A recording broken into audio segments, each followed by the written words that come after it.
Friends, ये story भी बिना स्किप किए पूरा कहानी अपलोड कर रहा हूँ। पहले वाले स्टोरी में भी मैंने कहा था, अगर आप लोगों को कोई प्रॉब्लम हो या आपका कोई सुझाव हो तो बता सकते हैं। और रही बात नए कहानी की, तो उसका वॉइस अभी सिलेक्ट नहीं हुआ है, इसलिए अभी अपलोड नहीं कर पाया, पर उसका स्क्रिप्ट अभी रेडी है। जैसे ही वॉइस सिलेक्ट हो जाएगा मैं एपिसोड अपलोड कर दूंगा।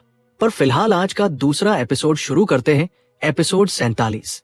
फिलहाल सब यही जानने को उत्सुक थे कि आरब उस रहस्यमयी छड़ी के बदले क्या देगा। पीली रेत की नीलामी में जो भी बोली जीतता, बाद में स्पिरिट स्टोन देकर चीज ले सकता था। अगर कोई पूरे स्पिरिट स्टोन न दे पाता तो नीलामी से निकलना मुश्किल होता। बिना सोचे समझे बोली लगाकर स्पिरिट स्टोन न जुटा पाने वालों को अक्सर भारी कीमत चुकानी पड़ती, जैसे हाथ गंवाना, और ऐसे लोग कम नहीं थे। हराका की सोच के मुताबिक नीलामी खत्म होते ही कई लोगों की नजर आरब पर थी। वे जानना चाहते थे कि वह उस रहस्यमयी छड़ी के लिए क्या देगा। 150 स्पिरिट स्टोन कोई मामूली रकम नहीं थी। आरब को दूसरों की सोच से कोई फर्क नहीं पड़ता था। नीलामी खत्म होने पर वह हरित कमल दल से मिलने चला।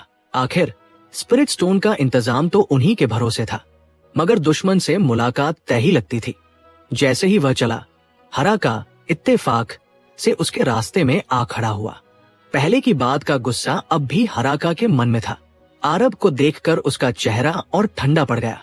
भाई आरब, उस छड़ी के बदले स्पिरिट स्टोन लाना मत भूलना।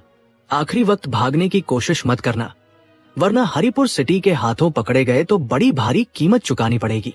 भाई हराका, इसकी चिंता तुम्हें करने की जरूरत नहीं। आरब ने जम्हाई ली और बेपरवाही से कंधे उचकाए। उसने हराका की बात को तवज्जो नहीं दी। हराका को आरब का ये अंदाज बिल्कुल पसंद नहीं आया। आरब, मैं तुम्हारी हंसी जल्द ही बंद कर दूंगा। ये मत समझना कि पीली रेत की नीलामी में मैं तुम्हारा कुछ नहीं बिगाड़ सकता। अच्छा, तो भाई हराका मेरे साथ क्या करेंगे, ये देखने की उत्सुकता तो है। आरब ने ठंडे दिमाग से जवाब दिया और चला गया। हरिपुर सिटी के नियमों को वो यूं ही नहीं तोड़ना चाहता था, भले ही हराका से उसे चिढ़ हो चुकी थी। हराका और आरब फिर भिड़ गए। क्या हराका सचमुच पीली रेत की नीलामी में हाथ डालेगा? ये जरूरी नहीं। अगर ज्यादा गुस्सा आया तो खुद करे या न करे, किसी और को भेजकर आरब को सबक सिखा सकता है। हराका ने मन ही मन सोचा, आरब, तुमने मुझे गुस्सा दिलाकर अच्छा किया। तुम समझते हो कि मैं पीली रेत की नीलामी में तुम्हें नहीं छू सकता। नियम तो ऊपर वालों के हित बचाने के लिए है। तुम जैसा निचले दर्जे का इंसान सिर्फ उन नियमों को देख सकता है, उनका कोई फायदा नहीं उठा सकता। ये सोचकर उसने गर्दन घुमाई। आरब से निपटने की योजना उसके दिमाग में बन चुकी थी। इधर आरब सीधा हरित कमल दल के पास पहुंचा। अबांतिका अपने शिष्यों के साथ वीआईपी भवन से नीचे उतर रही थी। उसकी आंखें आरब पर पड़ी और गंभीर स्वर में बोली, युवक आरब, तुम्हें भरोसा है कि इतने सारे उधार स्पिरिट स्टोन लौटा पाओगे? कुछ हद तक भरोसा है, आरब ने धीरे से कहा। तो जल्दी करो, हरित कमल दल से लिए कर्ज का ब्याज बहुत तेजी से बढ़ता है। अबांतिका ने बेपरवाही से जम्हाई ली। आरब को लगा कि उसे चकमा दे दिया गया है, मगर फिर भी वो बोला, दल नेता अबांतिका, एक दिन आपको लगेगा कि मुझे स्पिरिट स्टोन उधार देना आपके हरित कमल दल के लिए बहुत फायदे और खुशकिस्मती की बात थी। उसके शब्दों में पूरा आत्मविश्वास था। वो कभी किसी का एहसान नहीं रखता था, और अगर रखता तो 100 गुना करके लौटाता। हरित कमल दल के इस एहसान के साथ भी ऐसा ही था। अबांतिका ने भौहें उठाकर उसे उदासीन नजरों से देखा। कोई और बोलता तो वह शेख ही समझती, मगर आरब की आंखों में सच्चाई दिखी, कोई घमंड नहीं। वह बोली, इस दिन का इंतजार रहेगा। फिर उसने हल्का इशारा किया और बोरी भर स्पिरिट स्टोन आरब की तरफ फेंक दिए। दल के बुजुर्ग हैरान थे। आरब तो एक अध कचरा नौजवान था। हराका से होड़ लगाना गुस्से और जोश में बहकने जैसा था। एक साथ 150 शुद्ध स्पिरिट स्टोन उधार लेना नासमझी थी, और अब ये बड़ी बड़ी बातें करना दिखाता था कि उसे न आसमान की ऊंचाई का पता है, न जमीन की गहराई का। फिर भी दल नेता को उस पर इतना भरोसा क्यों था? आरब को बुजुर्गों की अजीब निगाहें महसूस हुई, मगर उसने ध्यान नहीं दिया। उसने स्पिरिट स्टोन गिने, पूरे 150 शुद्ध स्पिरिट स्टोन थे, एक भी कम नहीं। हरित कमल दल सचमुच दरियादिल था। उसने हाथ जोड़े, धन्यवाद दल नेता अबांतिका, औपचारिकता की जरूरत नहीं। हमारे दल ने भी नीलामी में कुछ नहीं जीता, इसलिए हम तुम्हारे साथ ही चलते हैं, अबांतिका बोली। आरब ने सहमति में सिर हिलाया और वे सब उसके साथ पीछे के हिस्से में गए, जहां जीती हुई चीजों के बदले स्पिरिट स्टोन दिए जा रहे थे। पीछे पहुंचने पर काफी भीड़ थी। बुजुर्ग अरुण चीजों का लेन देन देख रहे थे। कई लोग स्पिरिट स्टोन देकर अपनी जीती हुई चीजें ले रहे थे।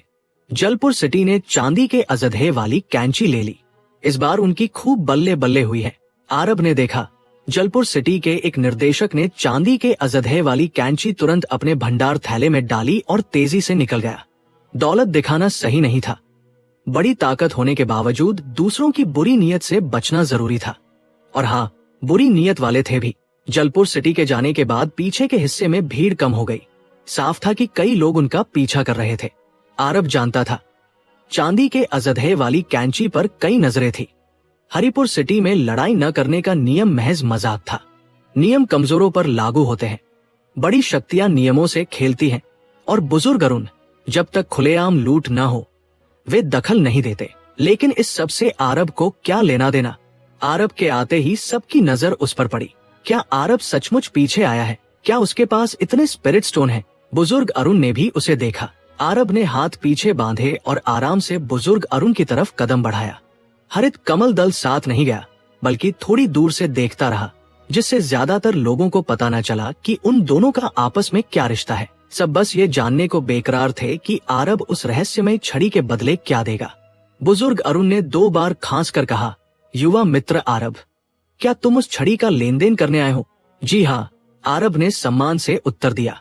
नियम जानते हो, स्पिरिट स्टोन तैयार होंगे ही। जरूर, कृपया जांच ले। आरब ने स्पिरिट स्टोनों की बोरी आगे बढ़ा दी। बुजुर्ग अरुण ने गिनती की और चौंक गए। उन्हें उम्मीद नहीं थी कि आरब सचमुच पूरे स्पिरिट स्टोन ले आएगा। इधर बाकी लोग अनजान थे और चर्चाएं शुरू हो गई। क्या हो रहा है? क्या आरब के पास पूरे स्पिरिट स्टोन हैं? सोचना भी मत, इतने स्पिरिट स्टोन उसके पास कहां से आएंगे? पर अभी बात पूरी भी नहीं हुई थी कि बुजुर्ग अरुण ने वो रहस्यमय छड़ी आरब को थमा दी। युवा मित्र आरब, अब ये छड़ी तुम्हारी है। शुक्रिया वरिष्ठ। आरब ने छड़ी ली।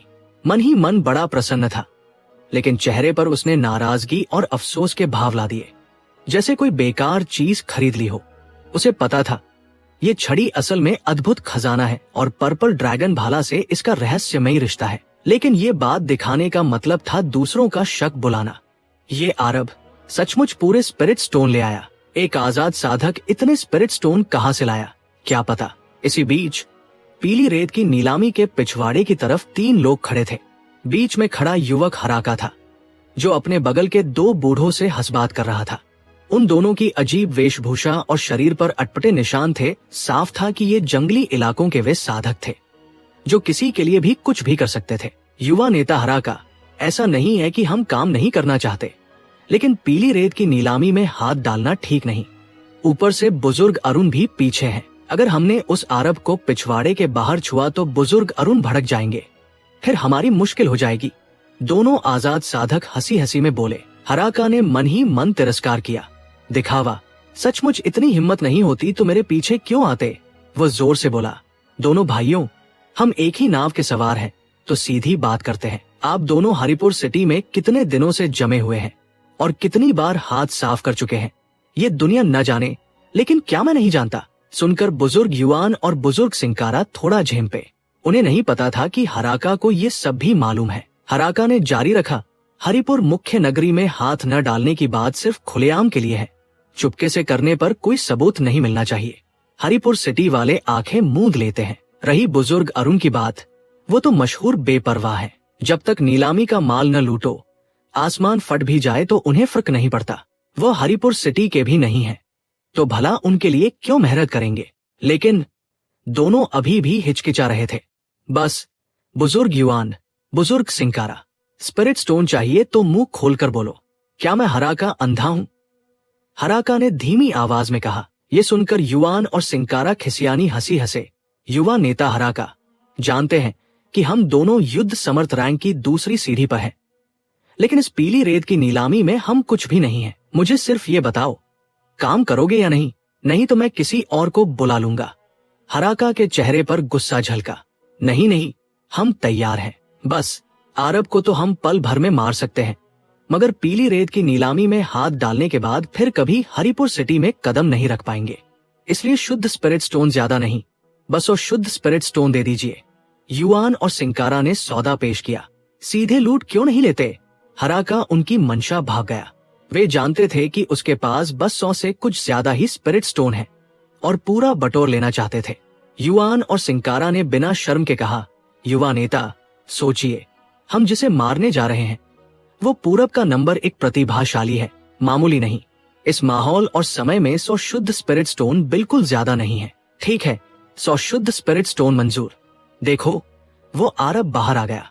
अब जल्दी से हाथ डालो, हराका ने निर्देश दिया। आरब छड़ी का लेन देन पूरा करके पिछवाड़े से निकल चुका था। युआन और सिंकारा तैयार थे, पर जैसे ही बढ़ने लगे ठिठक गए। आरब के साथ हरित कमल दल के लोग भी थे और वे हंसते खुशी बातें कर रहे थे। युआन ने चौंक कर कहा, हरित कमल दल। सिंकारा का चेहरा गुस्से से तमतमा गया। युवा नेता हराका, आप हमें फंसाने की साजिश कर रहे हैं। आपने तो बताया ही नहीं कि यह आरब हरित कमल दल को जानता है। हराका खुद भी अचानक हुए इस घटनाक्रम से हैरान था, लेकिन फिर झल्लाकर बोला, डर किस बात का? इस आरब का हरित कमल दल से कोई खास रिश्ता नहीं, बस रास्ता एक है। हरित कमल दल उसे बचाने क्यों आएगा? बस काम करो। बकवास। युआन और सिंकारा गुस्से में बोले, युवा नेता हराका, ये आरब तो साफ हरित कमल दल के साथ नजदीकी से है। अगर सिर्फ रास्ता एक होता तो क्या दल नेता से बातें करता? आप हरित कमल दल की मौजूदगी में हमसे आरब की हत्या करवाना चाहते हैं। ये तो मौत के मुंह में धकेलना है। हम आपकी इज्जत करते हैं, मगर इतनी बेवकूफी नहीं करेंगे। हम चले। इतना कहकर दोनों बिना पलटे चल दिए। आरब को मारना मुश्किल था, पर वे कर सकते थे। लेकिन हरित कमल दल के सामने यह काम करना सीधे आत्महत्या थी। हराका वहीं खड़ा मुंह बाए रह गया। उसे उम्मीद नहीं थी कि युआन और सिंकारा इतनी तेजी से भाग खड़े होंगे। वो अकेला रह गया, बेहद अजीब हालत में। आरब ने पिछवाड़े से निकलते ही हराका को देख लिया था। उसने वहां से भागती 2 आकृतियां भी देखी, जो पहले हत्या के इरादे से आई थी और फिर लौट गई। आरब समझदार था। हराका की मंशा भापने में देर न लगी, मगर हराका ने उसे बहुत कम आंका था। सिर्फ युद्ध समर्थ रैंक की दूसरी सीढ़ी के 2 साधक भेजकर वह आरब को मार डालने की सोच रहा था। बेवकूफी थी। फिलहाल आरब के पास कोई सबूत नहीं था, इसलिए वह सीधे कुछ नहीं बोल सकता था। उसने जिज्ञासा भरे स्वर में पूछा, भाई हराका, यहाँ खड़े खड़े इतने परेशान क्यों लग रहे हो? चेहरे पर खुशी नहीं लगती। आरब, मैं यहाँ खड़ा सिर्फ ये सोच रहा था कि क्या तुम्हारे पास उस छड़ी के लिए पूरे स्पिरिट स्टोन है भी या नहीं। तुम तो बड़े गरीब लगते हो, कहीं कोई बेवकूफी न कर बैठो और अपना नुकसान कर लो। हराका ने भारी आवाज में कहा। आरब के जवाब देने से पहले ही हरित कमल दल के कुछ शिष्य, जो उसके दोस्त बन चुके थे, आगे बढ़कर बोले, हराका, तुम हो कौन आरब पर सवाल उठाने वाले? गरीब, क्या तुम्हारे पास बहुत स्पिरिट स्टोन है? आरब तो चीज ले चुका है। हाँ हराका, अगर अभी मन न भरा हो तो हम हरित कमल दल तुम्हारे साथ खेलने को तैयार है। हराका ने इन शिष्यों की बहस सुनी तो गुस्से से भर गया और खुद पर भी झुंझलाया। बेवकूफी थी उसकी, जो आरब हरित कमल दल के साथ चल सकता था। उसके पास स्पिरिट स्टोन की कमी कैसे हो सकती थी? आरब ने बाहें बांधे और धीरे से कहा, हराका, मुझे याद है तुमने कहा था कि मेरी हंसी जल्द बंद कर दोगे और हरिपुर सिटी में मुझ पर हाथ डालोगे। तो भाई कब अपनी कला का नमूना दिखाओगे तुम? हराका गुस्से से दांत पीस उठा। आरब, झूठा इल्जाम मत लगाओ। मैंने कब कहा ऐसा? आरब समझ गया कि और बहस करने का कोई फायदा नहीं। हराका अब एक मस्खरे जैसा लग रहा था, इसलिए वह हरित कमल दल के साथ वहां से जाने लगा। लेकिन जब वे पीली रेत की नीलामी के निकास द्वार पर पहुंचे तो वहां भारी भीड़ थी। मुख्य द्वार अटका हुआ था और कोई बाहर नहीं जा पा रहा था। यहाँ तक कि जलपुर सिटी, जो चांदी के अजदहे वाली कैंची लेकर जल्दी निकलना चाहता था, भी रुका हुआ था। चर्चाएं गर्म थी और कई दल बेचैन हो रहे थे। आरब और हरित कमल दल भी आसपास का जायजा लेने लगे। आरब ने अपनी आत्मा शक्ति से देखा तो निकास पर एक अधेड़ उम्र का व्यक्ति खड़ा था, जिसने हरिपुर सिटी का चोगा पहना था। जाहिर था वो हरिपुर सिटी का एक उच्च पदाधिकारी था और नीलामी का जिम्मेदार। उसका नाम मारजान था। मारजान, तुम्हारी हरिपुर सिटी का मतलब क्या है? नीलामी खत्म हो गई और तुम हमें बाहर नहीं जाने दे रहे। मारजान, हरिपुर सिटी का ये कैसा बर्ताव है? जलपुर सिटी के लोग तो चांदी के अजदहे वाली कैंची के कारण खौफजदा थे।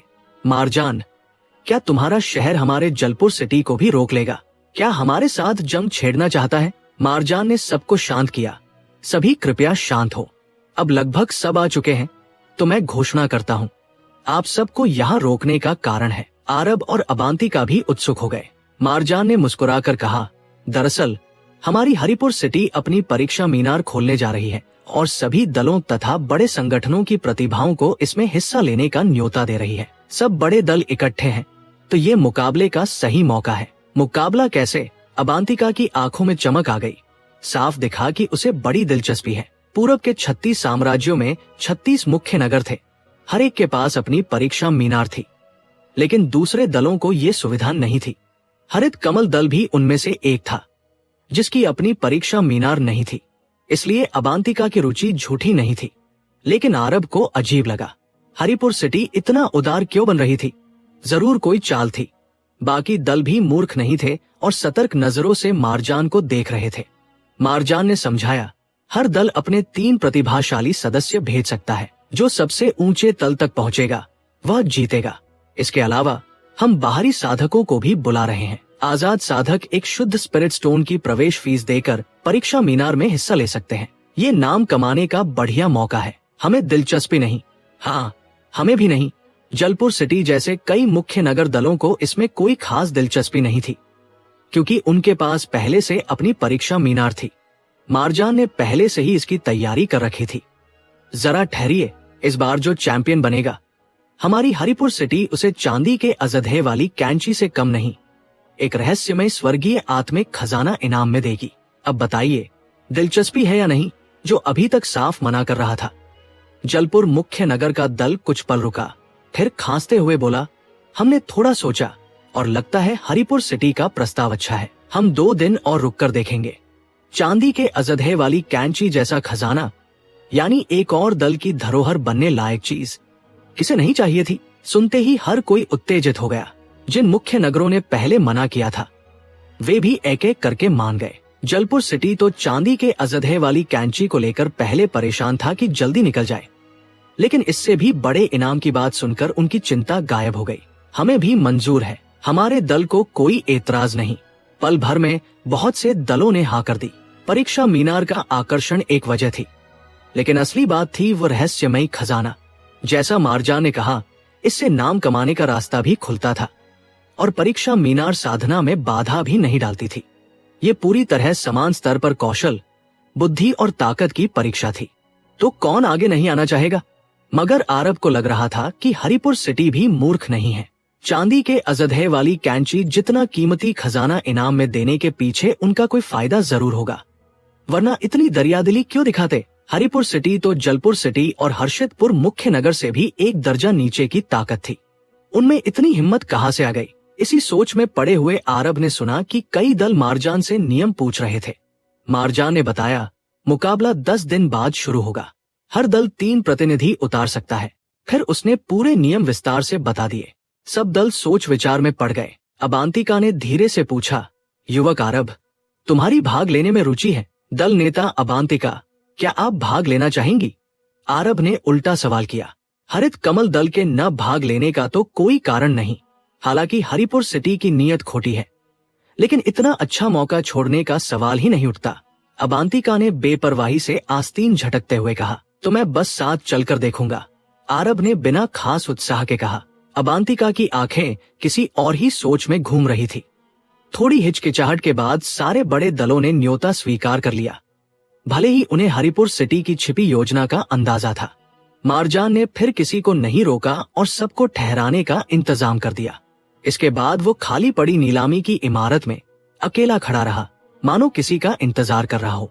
कुछ ही पलों में 2 आकृतियां उसके सामने प्रकट हुई, एक युवक और एक युवती, जिनकी उम्र करीब 30 बरस थी और साधना निरंकार रैंक के चरम पर थी। सच कहे तो लगता था कि वे उस चरम को भी पार कर चुके हैं। पूरे 36 पूर्वी साम्राज्यों में इस उम्र में इतनी साधना रखने वाले 2 और मिलना लगभग असंभव था। सिर्फ युग ही था जो इस उम्र में निरंकार रैंक के शिखर पर पहुंचा था, और रिहाना तो पूरी तरह बाहरी शरीर थी, उसे युवाओं में नहीं गिना जा सकता था। और यहाँ ये 2 ऐसे पात्र एक साथ खड़े थे। ये दोनों थे लिराफ और अन्या। दोनों के चेहरे पर घमंड साफ झलकता था। वे मारजान को ऐसे देख रहे थे जैसे कोई सेवक हो। लिराफ ने पूछा, मारजान, काम कहाँ तक पहुंचा? युवा मित्रों, निश्चिंत रहें, आपके दिए काम पूरे हो चुके हैं। चांदी के अजदहे वाली कैंची जैसे इनाम की बात सुनते ही सब दल उत्तेजित हो गए और सबने परीक्षा मीनार में हिस्सा लेने की हामी भर दी है। मारजान ने खुशामदी मुस्कान बिखेरी। कोई बाहरी ये नजारा देखता तो हैरान रह जाता, लेकिन मारजान इन दोनों की असलियत जानता था और उन्हें नाराज करने की हिम्मत नहीं थी। लिराफ ने कहा, बहुत अच्छे मारजान, चिंता मत करो, जल्द ही तुम्हारी हरिपुर सिटी को बड़ा फायदा होगा। अभी जलपुर सिटी और हर्षितपुर मुख्य नगर चाहे कितना ही अकड़ते हो, आखिरकार उन्हें तुम्हारे आगे झुकना पड़ेगा। हमारी ताकत पर शक मत करना मारजान, तुम्हें पता है कि हम में ये दम है। मित्र लिराफ, मैंने कब आपकी बात पर शक किया है? मारजान ने जल्दी से हंसकर जवाब दिया। बस अब तुम जा सकते हो। लिराफ ने हाथ हिलाकर विदा कर दिया। मारजान को भले ही बुरा लगा, लेकिन वह बिना उल्टे बोले चला गया। वरिष्ठ भाई, क्या लगता है ये मारजान इस काम के लिए भरोसेमंद रहेगा? अन्या ने पूछा। बहन अन्या, मैं जानता हूँ भरोसेमंद नहीं है, लेकिन करे भी तो क्या?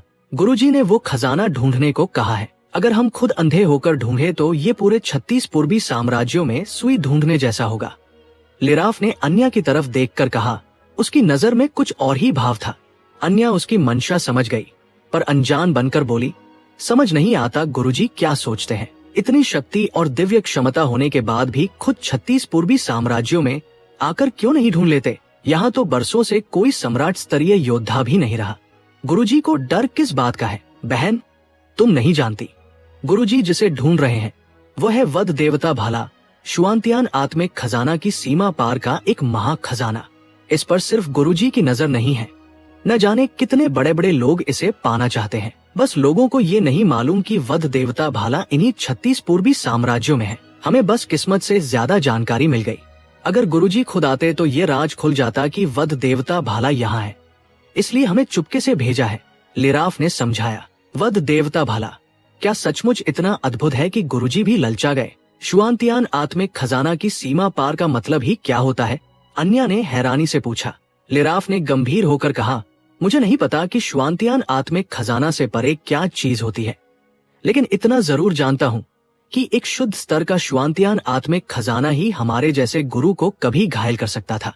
अब सोचो उससे भी परे का खजाना कैसा होगा? क्या अब समझी? इसीलिए गुरुजी ने हमें भेजते वक्त हमारे दिमाग पर प्रतिबंध लगा दिया। ऐसे खजाने के लालच में उन्हें हम पर भी भरोसा नहीं रहा।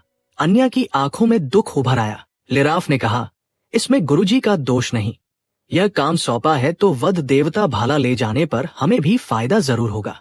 लेकिन वरिष्ठ भाई, आपने हरिपुर सिटी में परीक्षा मीनार का मुकाबला आयोजित करने की जिद क्यों की और गुरुजी का दिया खजाना इनाम के तौर पर क्यों लगा दिया? अन्या ने सवाल किया।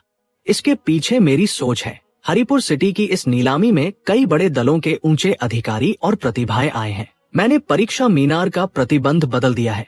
लिराफ ने मुस्कुराकर कहा। सब सोचते हैं कि परीक्षा मीनार में उतरने पर बाहर कोई नहीं देख सकता, लेकिन कुछ भी परिपूर्ण नहीं होता। तो भाई, क्या आप परीक्षा मीनार को आग की तरह इस्तेमाल कर ये देखना चाहते हैं कि किसी के पास वध देवता भाला तो नहीं? अन्या ने पूछ लिया। लिराफ ने बार बार सिर हिलाया। ठीक पकड़ा, अगर वध देवता भाला सच में 36 पूर्वी साम्राज्यों में है तो उसकी कोई खबर जरूर होगी। हम आधे साल से यहाँ हैं और कोई सुराग नहीं मिला। दो ही बातें हो सकती हैं, या तो भाला कभी बाहर आया ही नहीं, जो हम पहले ही खारिज कर चुके हैं क्योंकि गुरुजी हमें यूं ही नहीं भेज सकते। दूसरी बात, भाले को किसी ने पहले ही पा लिया और छुपा दिया, और जिसने भी छुपाया है वो बहुत चालाक है। मेरा ये तरीका हो सकता है बहुत कारगर न लगे, लेकिन समंदर में सुई ढूंढने से तो बेहतर ही है। भाई, अगर कोई और पहले नंबर पर आ गया और हमें न तो भाले का पता चला और न ही खजाना हमारे हाथ से निकल गया, तब तो बड़ी शर्म की बात होगी। अन्या ने चुलबुले अंदाज में कहा। बहन, मजाक कर रही हो क्या? इतने दिनों में समझ ही गए होंगे कि 36 पूर्वी साम्राज्यों की ये तथाकथित प्रतिभाएं क्या है। बेकारों का झुंड जो पहले स्थान के लिए हमसे होड़ का सपना भी नहीं देख सकते।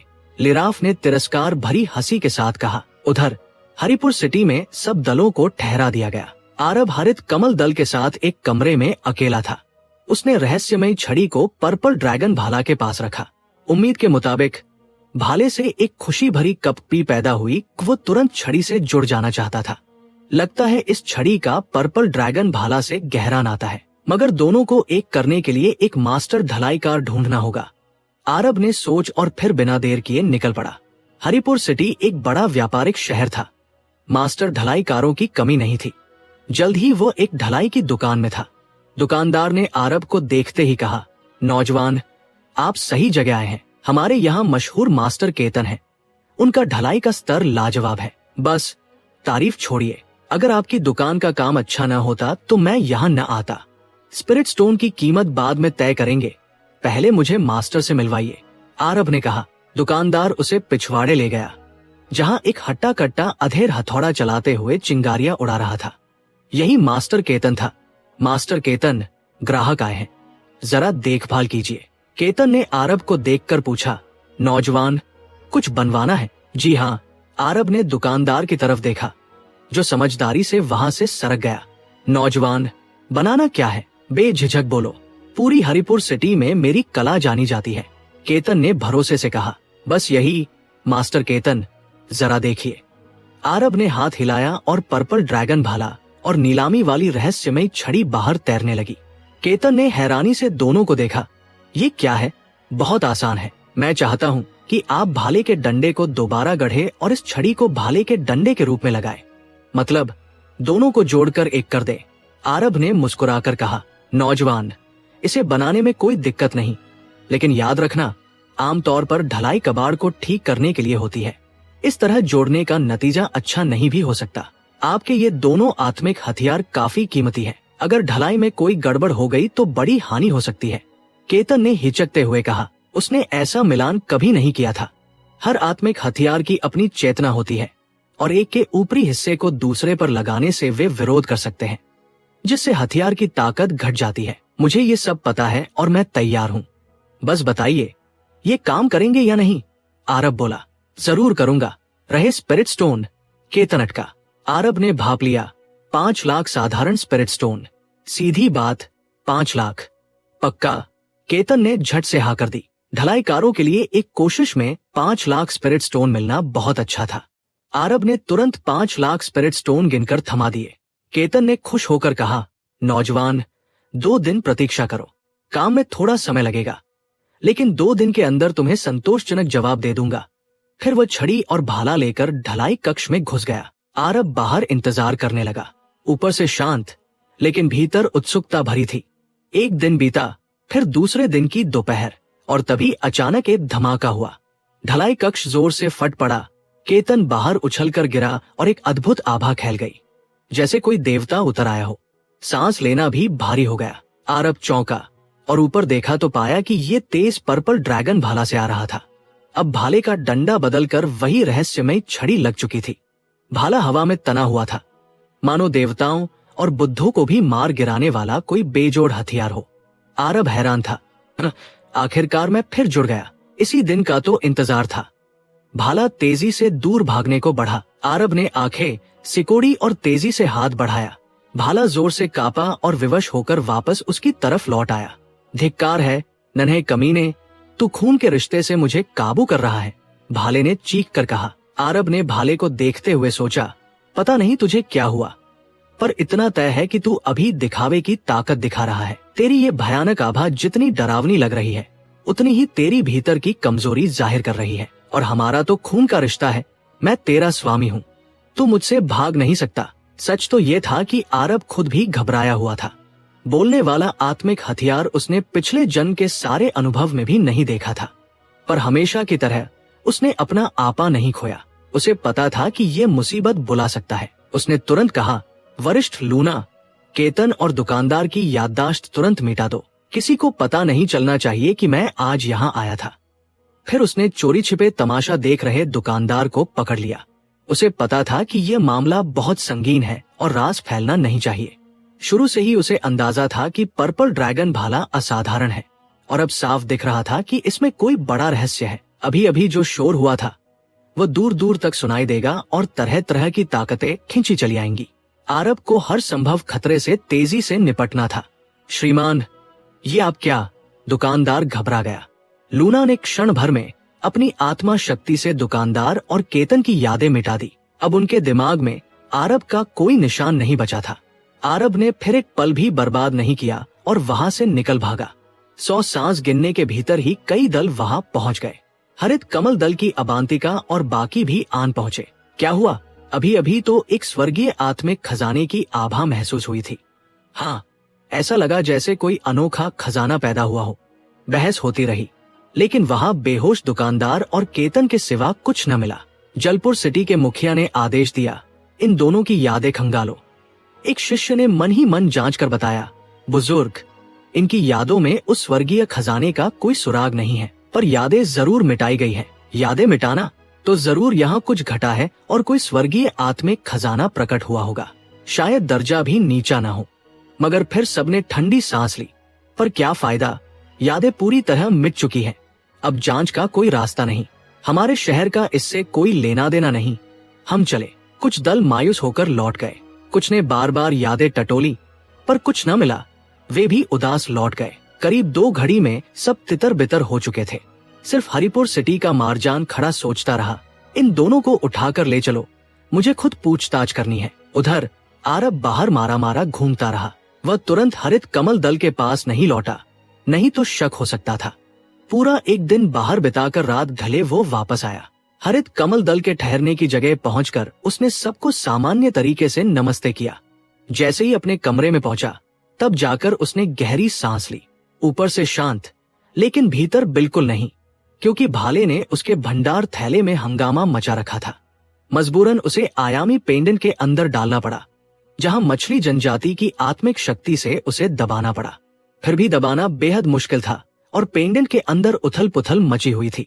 आरब ने हिम्मत रखते हुए आदेश दिया, वरिष्ठ लूना, जल्दी से अपने लोगों से हमारे चारों तरफ बंधन और रोक प्रतिबंध लगवाओ।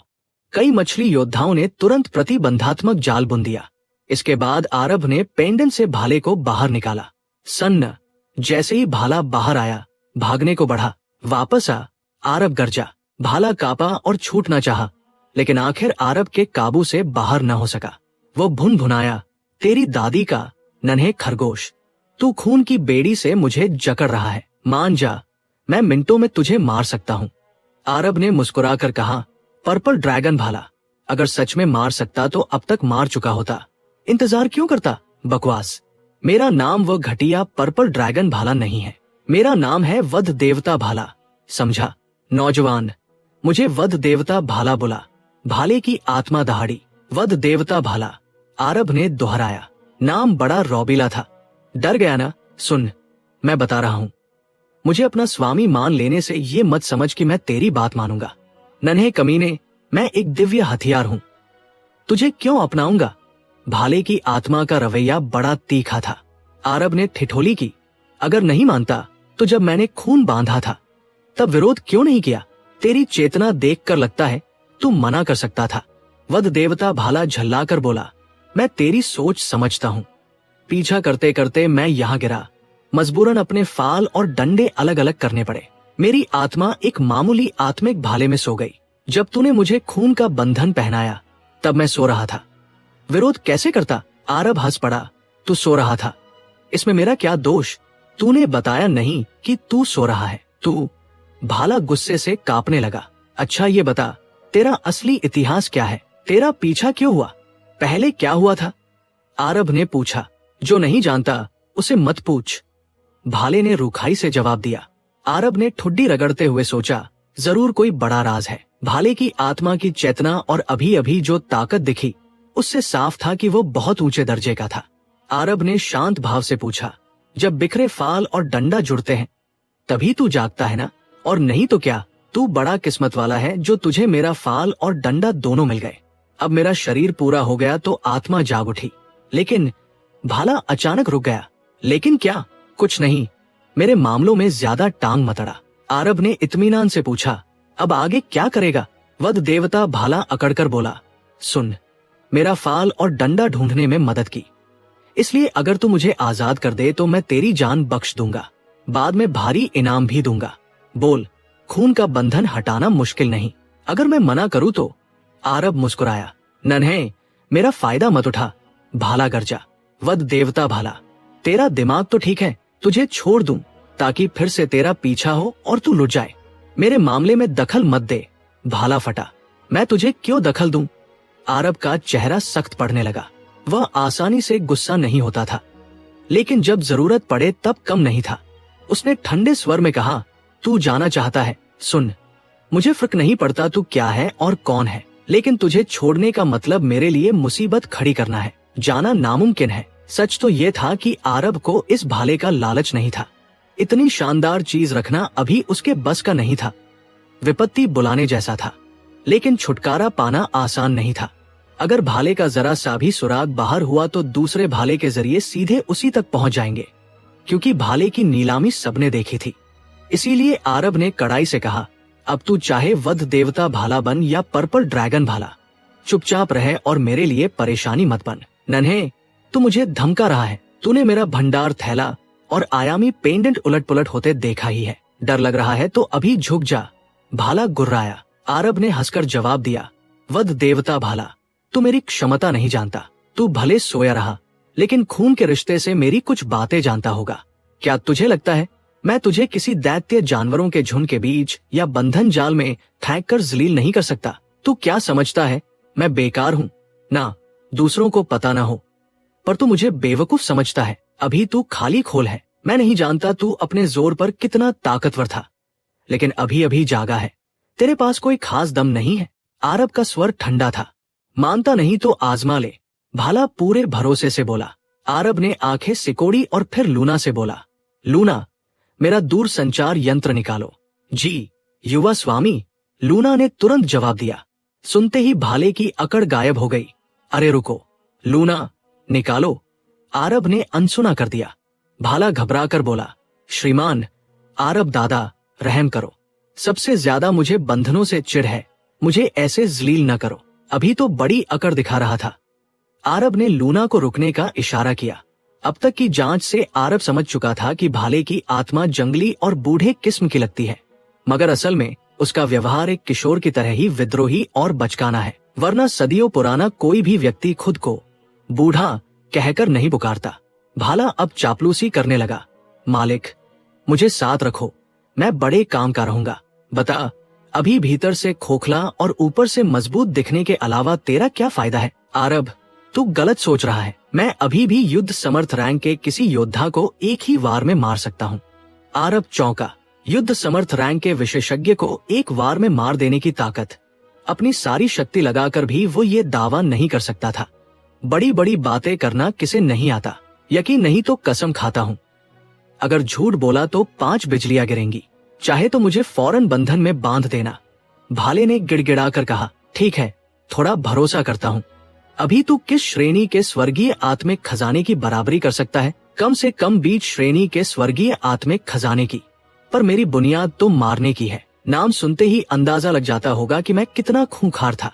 माने नहीं तो कहीं आजमा लो, संतुष्ट हो जाओगे। आरब को अब 70-80% भरोसा हो गया, लेकिन चेहरे पर नहीं लाया। भाले को बाहर ले जाकर आजमाने का उसका कोई इरादा नहीं था। वध देवता भाला को पूरी तरह छुपा कर रखना ही ठीक था, सिर्फ आखिरी वक्त ही निकालना। उसकी सबसे बड़ी मुसीबत ये थी कि उसका हथियार भाला था और अब ये इस्तेमाल नहीं कर सकता था। उसे दूसरा आत्मिक भाला ढूंढना पड़ेगा। अच्छा, पुरानी ताकत वापस पाने के लिए समय के साथ सुधार होगा या कोई और तरीका है? पूरी तरह ठीक होना थोड़ा मुश्किल है। धीरे धीरे आराम करूं तो सुधर जाऊंगा, पर बहुत धीमा रहेगा। सबसे अच्छा तरीका है मुझे दूसरे आत्मिक हथियार खिला देना। जितने ज्यादा चेतनाशील उतना अच्छा। आरब, हम दोस्त हैं ना, तो अपना वो धधकता आत्मिक लेखनी मुझे खाने को दे दे। भूल जा। आरब ने बिना सोचे मना कर दिया। तो वो दिव्य भेदन कील ही दे दे, उसकी भी उम्मीद मत रख। आरब ने बेपरवाही से जवाब दिया। भाला बहुत मायूस हुआ। असल में आरब ने सिर्फ अभी के लिए मना किया था। दिव्य भेदन कील एक टूटा फूटा खजाना था और ऊंचे स्तर के योद्धाओं पर उसकी पकड़ कमजोर थी। उसे भाले को खिलाने से फायदा ही था, लेकिन अभी नहीं। जल्दबाजी में उसे स्वाद चखाना खतरनाक था। भाले का जंगली स्वभाव और उग्र हो सकता था। फिलहाल तू भंडार थैले में चुपचाप रहे और शैतानी मत कर, वरना अच्छा नहीं होगा। समझ गया। भाला अब बिना तमीज के नहीं रहा। आरब ने उसे थैले में डाल दिया। भाले के परीक्षण का ख्याल मन में था, लेकिन अभी नहीं। छोटे भाई आरब। तभी बाहर से आवाज आई। सुनकर आरब चौंका। हरित कमल दल की कोई महिला शिष्या थी। उसने बंधन हटाकर दरवाजा खोला। छोटे भाई आरब। शिष्या का चेहरा लाल हो गया। आरब ने पूछा, क्या बात है बड़ी बहन, दल नेता ने आपको परीक्षा मीनार के मुकाबले पर चर्चा के लिए बुलाया है। कुछ दिनों में शुरू होगा और बाहर खूब चर्चा है। चलो। आरब उसके साथ एक आंगन में पहुंचा, जहां अबांतिका और दल के कुछ उच्च सदस्य बैठे थे। पहुंचते ही उसने सबको अभिवादन किया। दल नेता अबांतिका, बुजुर्गों को प्रणाम।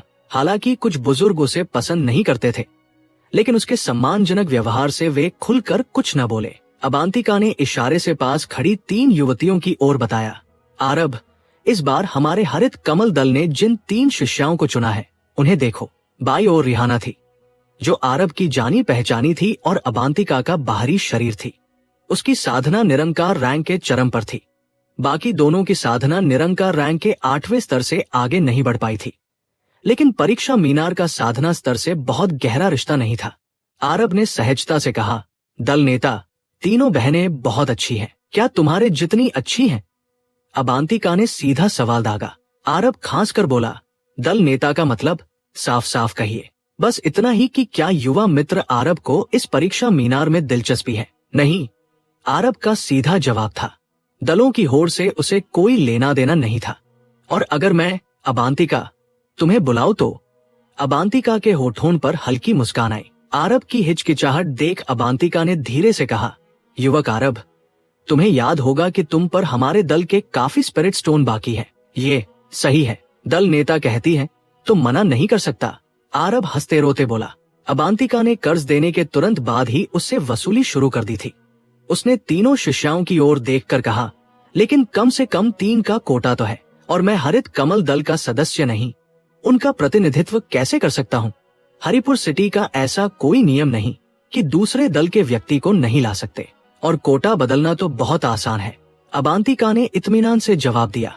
रिहाना के अलावा बाकी 2 शिष्याएं पहले से तैयार थी और उन्होंने कोई गुस्सा नहीं दिखाया। एक बुजुर्ग ने विरोध किया, दल नेता, आरब को शामिल करना थोड़ी जल्दबाजी नहीं है। परीक्षा मीनार में अच्छे नतीजे कई बातों पर निर्भर करते हैं। आरब ने युग को भले हराया, लेकिन वहाँ आत्मिक ताबीजों का ज्यादा जोर था। परीक्षा मीनार में उसके नतीजे शायद हमारी अपनी शिष्याओं जितने भी न आए। दूसरे बुजुर्ग ने भी सहमति जताई। वे आरब से नफरत नहीं करते थे, बल्कि अपने दल के प्रदर्शन को लेकर चिंतित थे।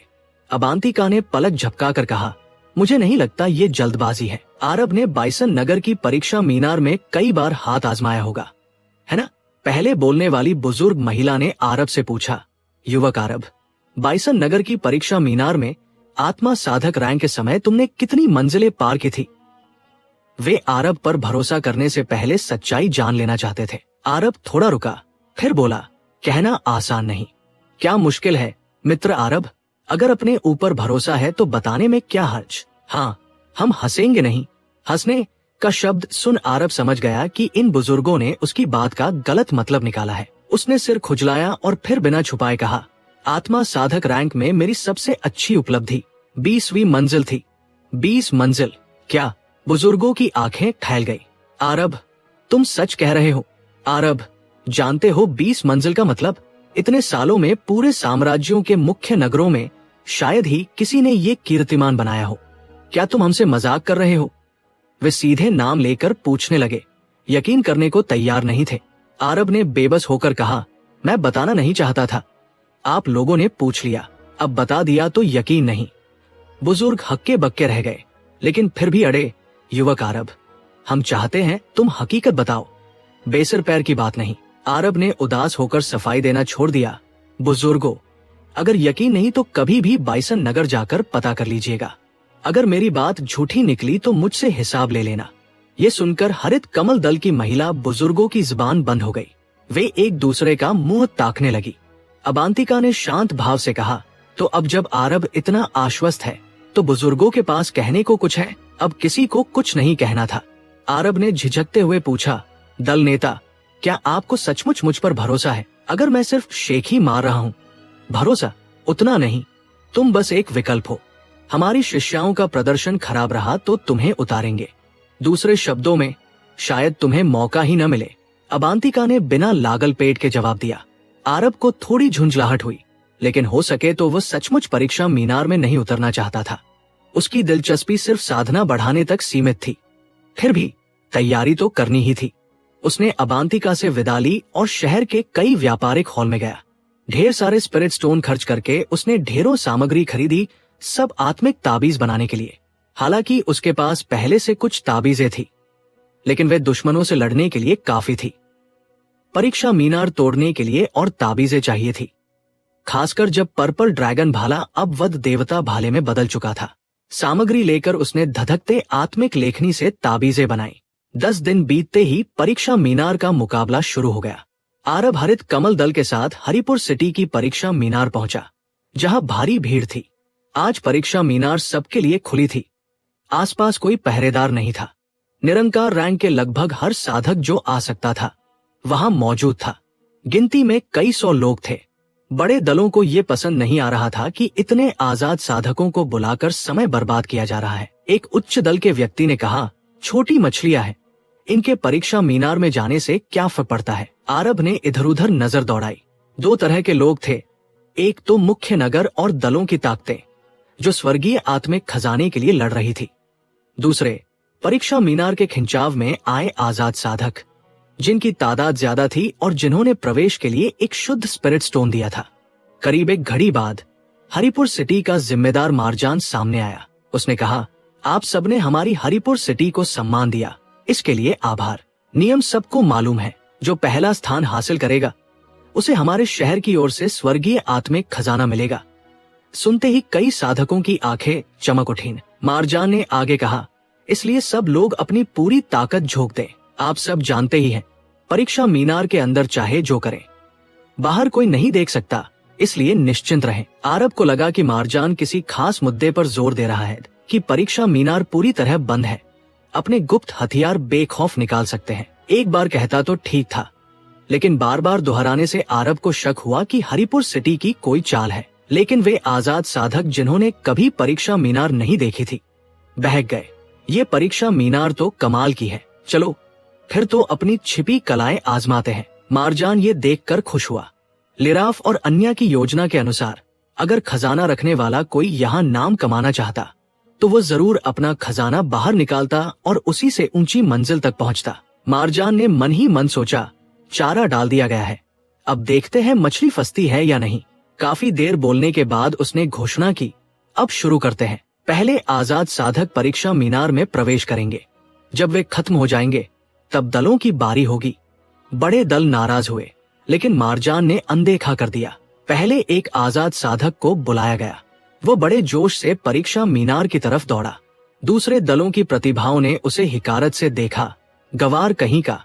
हालांकि ये पहली बार परीक्षा मीनार में जाने की वजह से वो साधक पल भर में बाहर आ गिरा। मारजान ने बताया, पहली मंजिल असफल। निरंकार रैंक के साधकों के लिए परीक्षा मीनार 21वीं मंजिल से शुरू होती थी, जिसे यहाँ पहली मंजिल माना जा रहा था। आजाद साधक तो आजाद साधक ही है, पहली मंजिल में ही गिर गया। तंज कसे गए, लेकिन आजाद साधक चुप रहे। इसके बाद एक एक कर कई आजाद साधकों ने परीक्षा मीनार में हाथ आजमाया, लेकिन नतीजे अच्छे नहीं थे। ज्यादातर पहली, दूसरी या तीसरी मंजिल पर ही अटक गए। आरब ने इन सब पर ध्यान नहीं दिया। उसकी नजर तो मारजान के पास अचानक आए 3 युवाओं पर थी।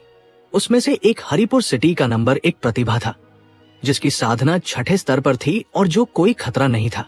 असली रहस्यमय शख्सियतें थी लिराफ और अन्या। आरब ने भाप लिया कि अन्या निरंकार रैंक के चरम पर है, जो युग से अलग नहीं थी, और लिराफ की साधना इतनी गहरी थी कि वह पार नहीं पा सका। लिराफ को जैसे कुछ आभास हुआ कि कोई उसे देख रहा है, लेकिन इधर उधर देखने पर भी उसे आरब नजर नहीं आया। आरब ने सोचा, ये लड़का लड़की सीधे सादे नहीं है। तभी हराका को बुलाया गया। अब तक दर्जनों आजाद साधक बाहर हो चुके थे और कई मायूस होकर वापस जा चुके थे। हराका पूरे आत्मविश्वास से आगे बढ़ा। उसे जाते देख बाकी दलों की प्रतिभाएं कानाफूसी करने लगी। पता नहीं हराका कितनी मंजिल तक जाएगा। वो 100 साल से कम उम्र में निरंकार रैंक के शिखर पर पहुंच गया। बड़ी प्रतिभा है, उसके गुरु को सब जानते हैं। बचपन से बेहतरीन तालीम मिली है। आजाद साधकों से उसकी तुलना नहीं हो सकती। हराका ने ये सब सुना तो उसका आत्मविश्वास और बढ़ गया। जाने से पहले उसने आरब की तरफ देखा। आंखों में चुनौती थी। वो सोच रहा था, पूरब का नंबर 1 प्रतिभा आज परीक्षा मीनार ही बता देगी। ये सोच वो अंदर घुसा। हराका सचमुच आम आजाद साधकों से बहुत आगे था। उसने पहली मंजिल पार की, फिर दूसरी, तीसरी, चौथी, पांचवी, छठी, सीधे 7वीं मंजिल तक पहुंच गया। भीड़ में हड़कंप मच गया। 7वीं मंजिल, अभी भी रुका नहीं। ये तो डरावना है। कई दलों की प्रतिभाएं खुद को दांव पर लगा हुआ महसूस कर रही थी।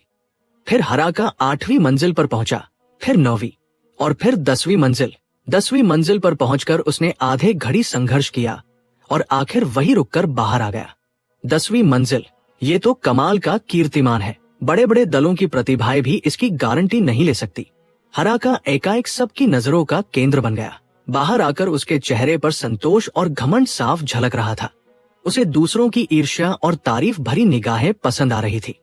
उसने आरब की तरफ ठंडी नजर से देखा और ताना मारा, भाई आरब, बाइसन नगर के साथ नहीं आए तो तुम भी आजाद साधक ही हुए ना। हरित कमल दल के संग हो तो क्या इस परीक्षा मीनार में हाथ नहीं आजमाओगे? भाई हराका को इसकी चिंता करने की जरूरत नहीं। आरब ने बेपरवाही से जम्हाई ली। उसका सारा ध्यान लिराफ पर था। हराका की तरफ उसने गौर तक नहीं किया और यही बात हराका को सबसे ज्यादा चुभ रही थी। आरब की आंखों में उपेक्षा साफ थी, मानो हराका उसके लायक ही न हो। हराका चाहता था कि आरब उससे डरे और ऊपर देखे। उसने और जोर देकर कहा, लगता है तुम में हिम्मत ही नहीं, तभी परीक्षा मीनार में घुसने की हिम्मत नहीं जुटा पाए। भला उस पूरब के नंबर एक प्रतिभा का क्या फायदा जो मुकाबले में उतरता ही नहीं। पूरब का नंबर एक प्रतिभा सुनते ही आरब को सिरदर्द होने लगा। उसे बिना पूछे ये तमगा पहनाकर सब उसे निशाना बना रहे थे। हराका की एक बात से सबकी नजरें उस पर आ गई। आरब ने धीरे से कहा, मैंने कभी खुद को पूरब का नंबर एक नहीं माना। नहीं, मुझे इस पदवी में दिलचस्पी है, जिसे चाहिए ले ले, मुझसे कोई वास्ता नहीं। और रही परीक्षा मीनार की बात, भाई हराका अगर मुझे सो शुद्ध स्पिरिट स्टोन दे दे तो मैं उतरने का मन बना सकता हूँ। क्या आरब डर गया? जरूर डर गया। हराका से उसकी अनबन तो सब जानते हैं। पहले तो लगा था कि वह भी उतरेगा, लेकिन हराका के 10वीं मंजिल पहुंचते ही उसकी हिम्मत जवाब दे गई। साफ है, हारने के डर से पीछे हट गया। सुना तो था कि आरब ने युग को मात्र आत्मिक ताबीजों से हराया था। असली ताकत में वो कुछ नहीं। पूरब के नंबर 1 की पदवी भी अब झूठी लगती है। आरब बेशर्म है तो क्या किया जा सकता है। हराका की शह पर सब आरब को कायर बता रहे थे। हराका को ये सब सुनकर बड़ी तसल्ली मिली, लेकिन आरब के चेहरे पर कोई फर्क नहीं दिखा। वह बिल्कुल बेपरवाह था। हराका हैरान था कि क्या आरब सचमुच इन बातों पर ध्यान नहीं देता। आरब सचमुच बेपरवाह था। उसने हराका की ओर एक नजर डाली और फिर रुचि खत्म कर ली। हराका ने परीक्षा मीनार में पहले भी प्रवेश किया होगा, कहीं भी किया हो। परीक्षा मीनारें आपस में जुड़ी होती है, इसलिए बार बार प्रयास से 10वीं मंजिल तक पहुंचना उसके लिए कोई बड़ी बात नहीं थी। हराका आजाद साधक होते हुए भी अपने गुरु के दम पर किसी मुख्य नगर की परीक्षा मीनार इस्तेमाल कर सकता था। यह जानने के बाद आरब को उसमें कोई दिलचस्पी नहीं रही, लेकिन हरित कमल दल के बुजुर्गों को लगा कि आरब ने हिम्मत हार दी है। वे शक भरी नजरों से उसे देखने लगे। सिर्फ अबांतिका ने पीछे हाथ बांधे खड़े खड़े पूछा, उसकी चुनौती क्यों नहीं स्वीकारी? मैंने हरित कमल दल के लिए लड़ने का वचन दिया है और अभी ये तय नहीं कि मेरी जरूरत है या नहीं, फिर मैं उसकी चुनौती क्यों स्वीकारूं? आरब ने शांत भाव से कहा। उसका मतलब साफ था, अगर दल ने कहा तो वह लड़ेगा, वरना उसे परीक्षा मीनार से कोई खास मोह नहीं। मेरा मतलब है, क्या तुम सचमुच इतनी छेड़खानी सह सकते हो? अबांतिका को हैरानी हुई। छेड़खानी? आरब ने कान खुजलाया। मुझे बस कान के पास एक मक्खी भिन भिनाती लगी। और कुछ हुआ क्या? अबांतिका को हंसी आ गई, लेकिन पद के कारण उसने उसे दबाकर बड़ी गंभीरता से मुस्कुरा दिया। उसने कुछ नहीं कहा, पर आरब के प्रति उसकी उत्सुकता बढ़ती जा रही थी। ये लड़का सचमुच इन तानों को दिल पर नहीं लेता। उसकी जगह कोई और होता तो भड़क जाता। हराका के बाद बाकी आजाद साधकों ने भी हाथ आजमाए, लेकिन अधिकतर पहली से 5वीं मंजिल के बीच ही अटक गए। गिनती के कुछ 6ठी मंजिल तक पहुंचे, लेकिन हराका का कीर्तिमान कोई नहीं तोड़ पाया। ये हराका के लिए बड़े गर्व की बात थी। उसके गुरु की वजह से वह ऐसी सुविधाएं भोगता था जो मुख्य नगरों की प्रतिभाओं को भी नसीब नहीं थी। कई बार परीक्षा मीनार में उतरने का अनुभव उसके पास था। आज तो उसने अपना सर्वश्रेष्ठ प्रदर्शन किया था। अब उसे लग रहा था कि वो अजेय है। अंततः आजाद साधकों का दौर खत्म हुआ। मारजान ने लिराफ से पूछा तो लिराफ ने चुपचाप सिर हिलाकर मना कर दिया। यानी उन्हें अभी तक कोई खास चीज नहीं मिली थी। अब बारी थी बड़े दलों की। हराका वही जमा रहा, देखना चाहता था कि क्या कोई उसके कीर्तिमान को तोड़ पाता है। उसका घमंड आसमान पर था। संचालक ने घोषणा की, अब दलों का मुकाबला शुरू। आप एक एक कर अपनी प्रतिभाएं भेज सकते हैं, या एक साथ भी। लेकिन दल इतने भोले नहीं थे। सब एक एक करके उतारना चाहते थे ताकि पूरी ताकत जाहिर ना हो। मारजान से कहा गया, पहले मेजबान खुद तो दिखाए। मारजान ने अपने शहर के नंबर एक प्रतिभा को उतारा। वो 8वीं मंजिल तक गया। 8वीं मंजिल, हरिपुर सिटी में कुछ तो दम है, लेकिन हराका से तो बहुत पीछे है। फिर हर्षितपुर मुख्य नगर के 3रे नंबर के प्रतिभा ने भी 8वीं मंजिल हासिल की। जलपुर सिटी ने भी एक साधारण प्रतिभा उतारी, वह भी 8वीं मंजिल पर अटक गया। इसके बाद हरित कमल दल की बारी आई। अबांतिका ने पहले शियो युआन नाम की शिष्या को भेजा। उसने भी 8वीं मंजिल पार की और उत्साहित होकर बाहर आई। इसके बाद अबांतिका ने रिहाना, उसका बाहरी शरीर, को भेजा। रिहाना के जाते ही पूरा माहौल गर्मा गया। उसने पहली से लेकर 7वीं मंजिल तक बिना रुके पार कर ली। 8वीं पर थोड़ा वक्त लगा, 9वीं पर कुछ पसीना बहाया, और फिर 10वीं, 11वीं, 12वीं और अंततः 13वीं मंजिल पर पहुंची। वहां उसने पूरी ताकत लगा दी, लेकिन थककर चूर हो गई और बाहर आ गई। 13वीं मंजिल, हराका का घमंड चूर चूर हो गया। अब तक वह सोच रहा था कि उसका कीर्तिमान अटल है, लेकिन रिहाना ने उसे धूल चटा दी। हराका का रिकॉर्ड टूट गया। हरित कमल दल की रिहाना सचमुच अनोखी है। अबांतिका को अपने बाहरी शरीर का 13वीं मंजिल पर रुकना थोड़ा नागवार गुजरा, लेकिन इससे हलचल मच चुकी थी। अब तक किसी ने भी रिहाना के 13वीं मंजिल के आसपास नहीं पहुंचा था। बारी बारी से मुकाबले होते रहे, लेकिन रिहाना का रिकॉर्ड अटूट लग रहा था। अंत में फिर हरिपुर सिटी की बारी आई।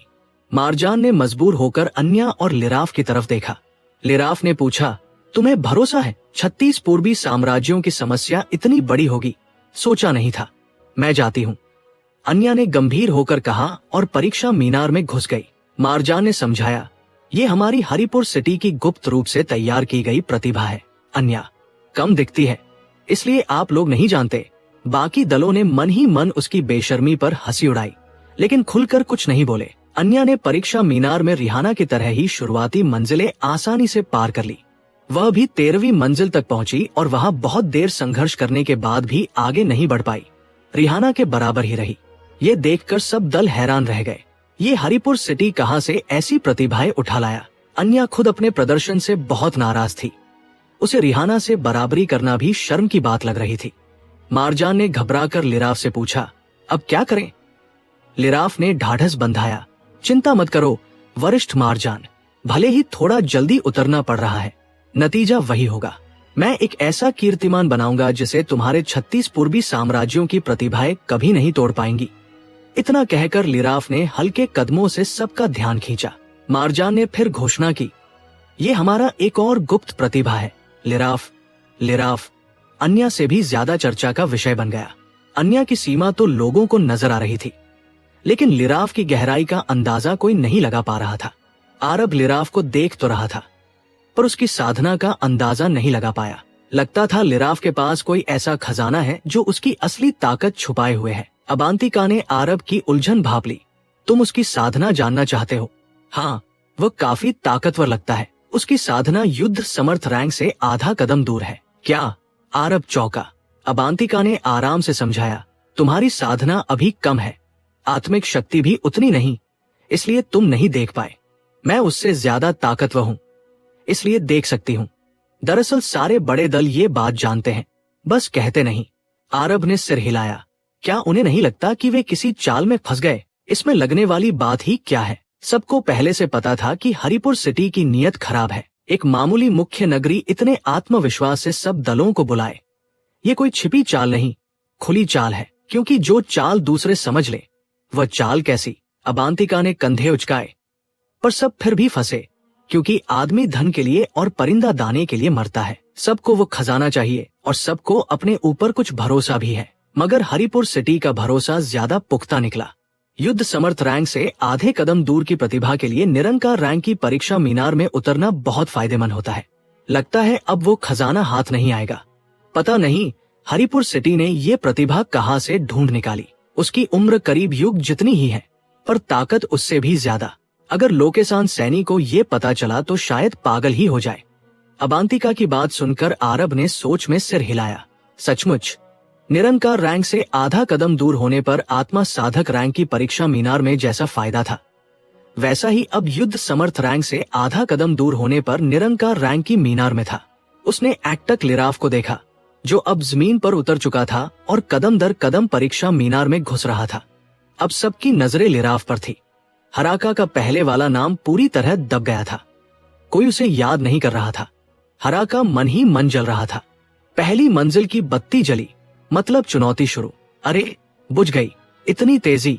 लोग हैरानी से एक दूसरे का मुंह देखने लगे। यहाँ तक कि रिहाना और अन्या भी पहली मंजिल पर इतनी तेजी नहीं दिखा पाई थी। फिर दूसरी, तीसरी, चौथी मंजिल। लिराफ के रास्ते में कोई रुकावट ही नहीं आई। 5वीं, 6ठी, 10वीं, 11वीं, 12वीं और फिर 13वीं मंजिल। अब 13वीं मंजिल। लिराफ 13वीं मंजिल पर उतनी ही तेजी से पहुंच गया जितनी तेजी से रिहाना और वह दूसरी औरत 10वीं पर पहुंची थी। क्या इसका मतलब यह है कि लिराफ को सिर्फ 13वीं मंजिल पर ही थोड़ी मुश्किल हुई? सबके मुंह सूख गए। अगर ऐसा है तो 13वीं मंजिल उसकी आखिरी मंजिल बिल्कुल नहीं है। और वही हुआ। 13वीं मंजिल पार करके लिराफ 14वीं मंजिल में पहुंच गया। सारे बड़े दलों के ऊंचे सदस्यों के चेहरे बदल गए। ये तो कोई दानव है, बस दानव नहीं। देखो, 14वीं मंजिल भी आखिरी नहीं लगती, वो और ऊपर जा सकता है। ये कहते ही 14वीं की बत्ती बुझी और लिराफ 15वीं मंजिल पर पहुंच गया। यह देख हराका की आंखों में सिर्फ कायल होने का भाव रह गया। उसकी 10वीं मंजिल लिराफ के सामने कुछ भी नहीं थी। पूरा माहौल गर्मा गया। सब समझ गए कि हरिपुर सिटी के जाल में फंस चुके हैं। चाहे उन्हें ये न भी पता हो कि हरिपुर सिटी को इससे क्या फायदा है, लेकिन इसमें कोई शक नहीं था कि इस बार हरिपुर सिटी का हारना मुश्किल है। 15वीं मंजिल की ऊंचाई अब कोई नहीं छू पाएगा। आखिरकार लिराफ 15वीं मंजिल में हार गया। बत्ती बुझी और वो बाहर आ गया। अन्या ने खुशी से कहा, वरिष्ठ भाई सचमुच कमाल के हैं, सीधे 15वीं मंजिल तक पहुंच गए। बहन, तुम बहुत तारीफ कर रही हो। लिराफ भले ही नम्रता दिखा रहा था, पर उसकी आंखों का घमंड छुप नहीं रहा था। वो अपने प्रदर्शन से खुश था। हालांकि 15वीं मंजिल पर उसकी शुद्ध ऊर्जा खत्म हो चुकी थी। मारजान का चेहरा आत्मविश्वास से भर गया। अब पहला स्थान पक्का था और हरिपुर सिटी का नाम पूरे 36 पूर्वी साम्राज्यों में हो जाएगा। उसने कहा, हर्षितपुर मुख्य नगर के सदस्यों, अब आपकी बारी। हर्षितपुर के ऊंचे सदस्य शर्मिंदा थे। उनके पास युद्ध समर्थ रैंक से आधा कदम दूर की कोई प्रतिभा नहीं थी। अब उतरने पर बेइज्जती ही होती, लेकिन हार मानना उससे भी बड़ी बेइज्जती होती। इसलिए मजबूरन अपनी प्रतिभाएं उतारी। नतीजा लिराफ के आसपास भी नहीं पहुंच पाया। जलपुर सिटी का भी वही हाल रहा। उनकी प्रतिभाएं लिराफ ही नहीं, अन्या और रिहाना से भी पीछे रह गई।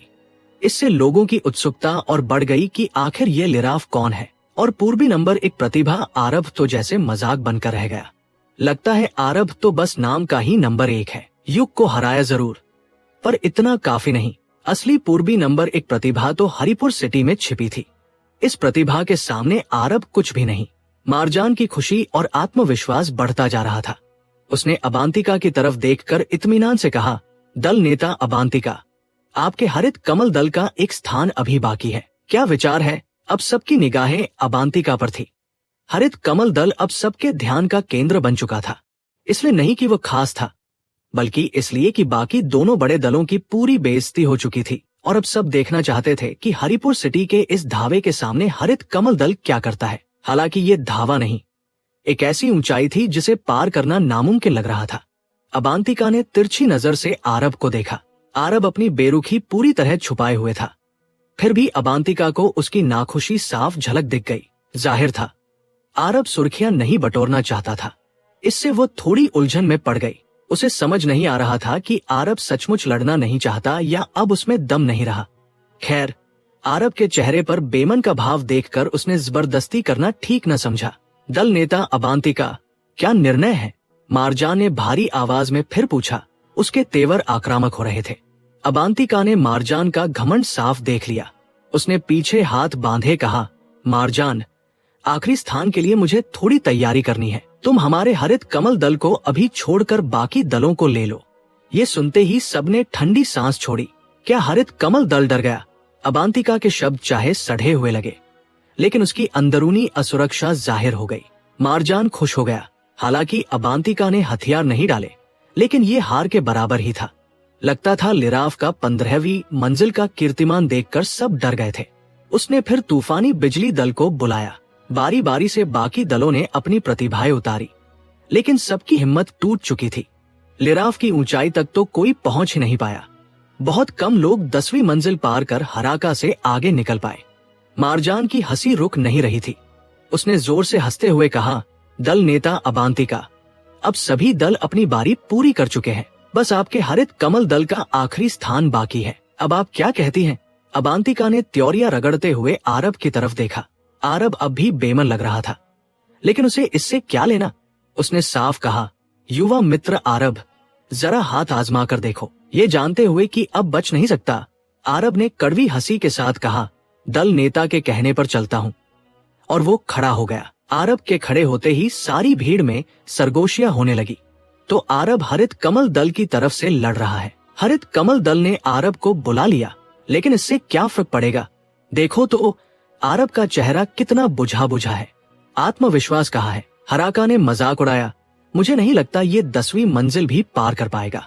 हरित कमल दल ने इस पर भरोसा करके बड़ी भारी गलती की। उसकी बात पर और भी कई लोग सहमति जता रहे थे।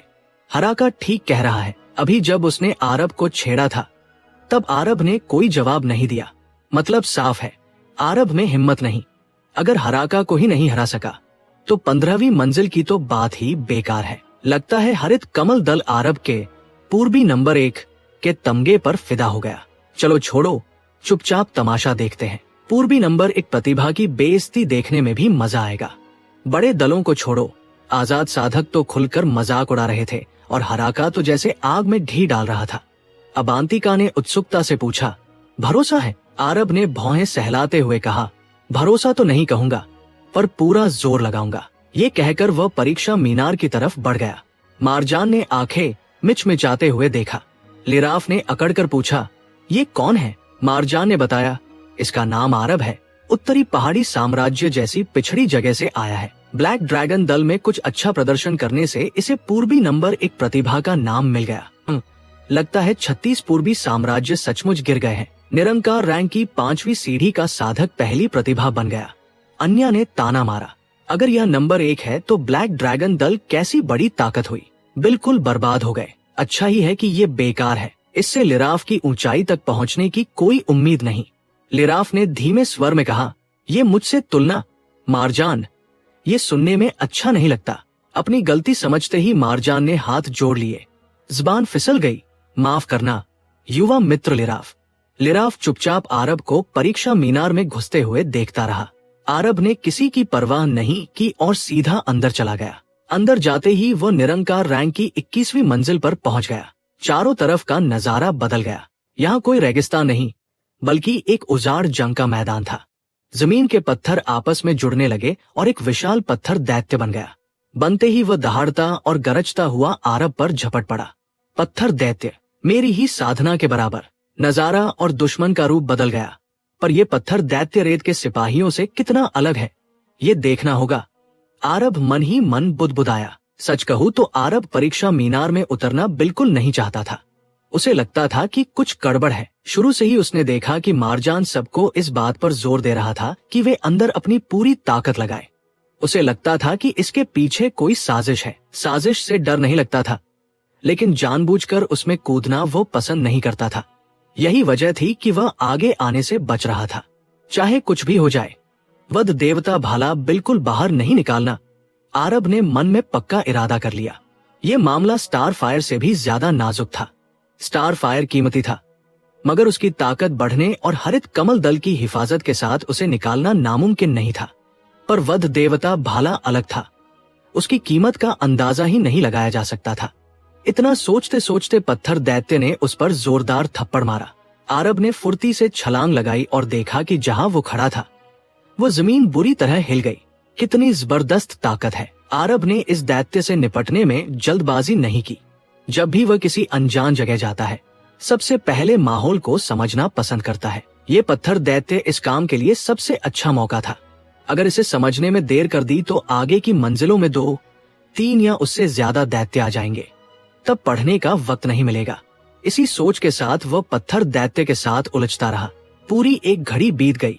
आरब पहली मंजिल पर ही अटका रहा। बाहर खड़े लोग उसका मजाक उड़ाने लगे। युग को तो बस किस्मत से हराया था। सच में उसकी हार बेइंसाफी थी। आरब ने तो बस खरीदी हुई ताबीजों से जीत दर्ज की थी।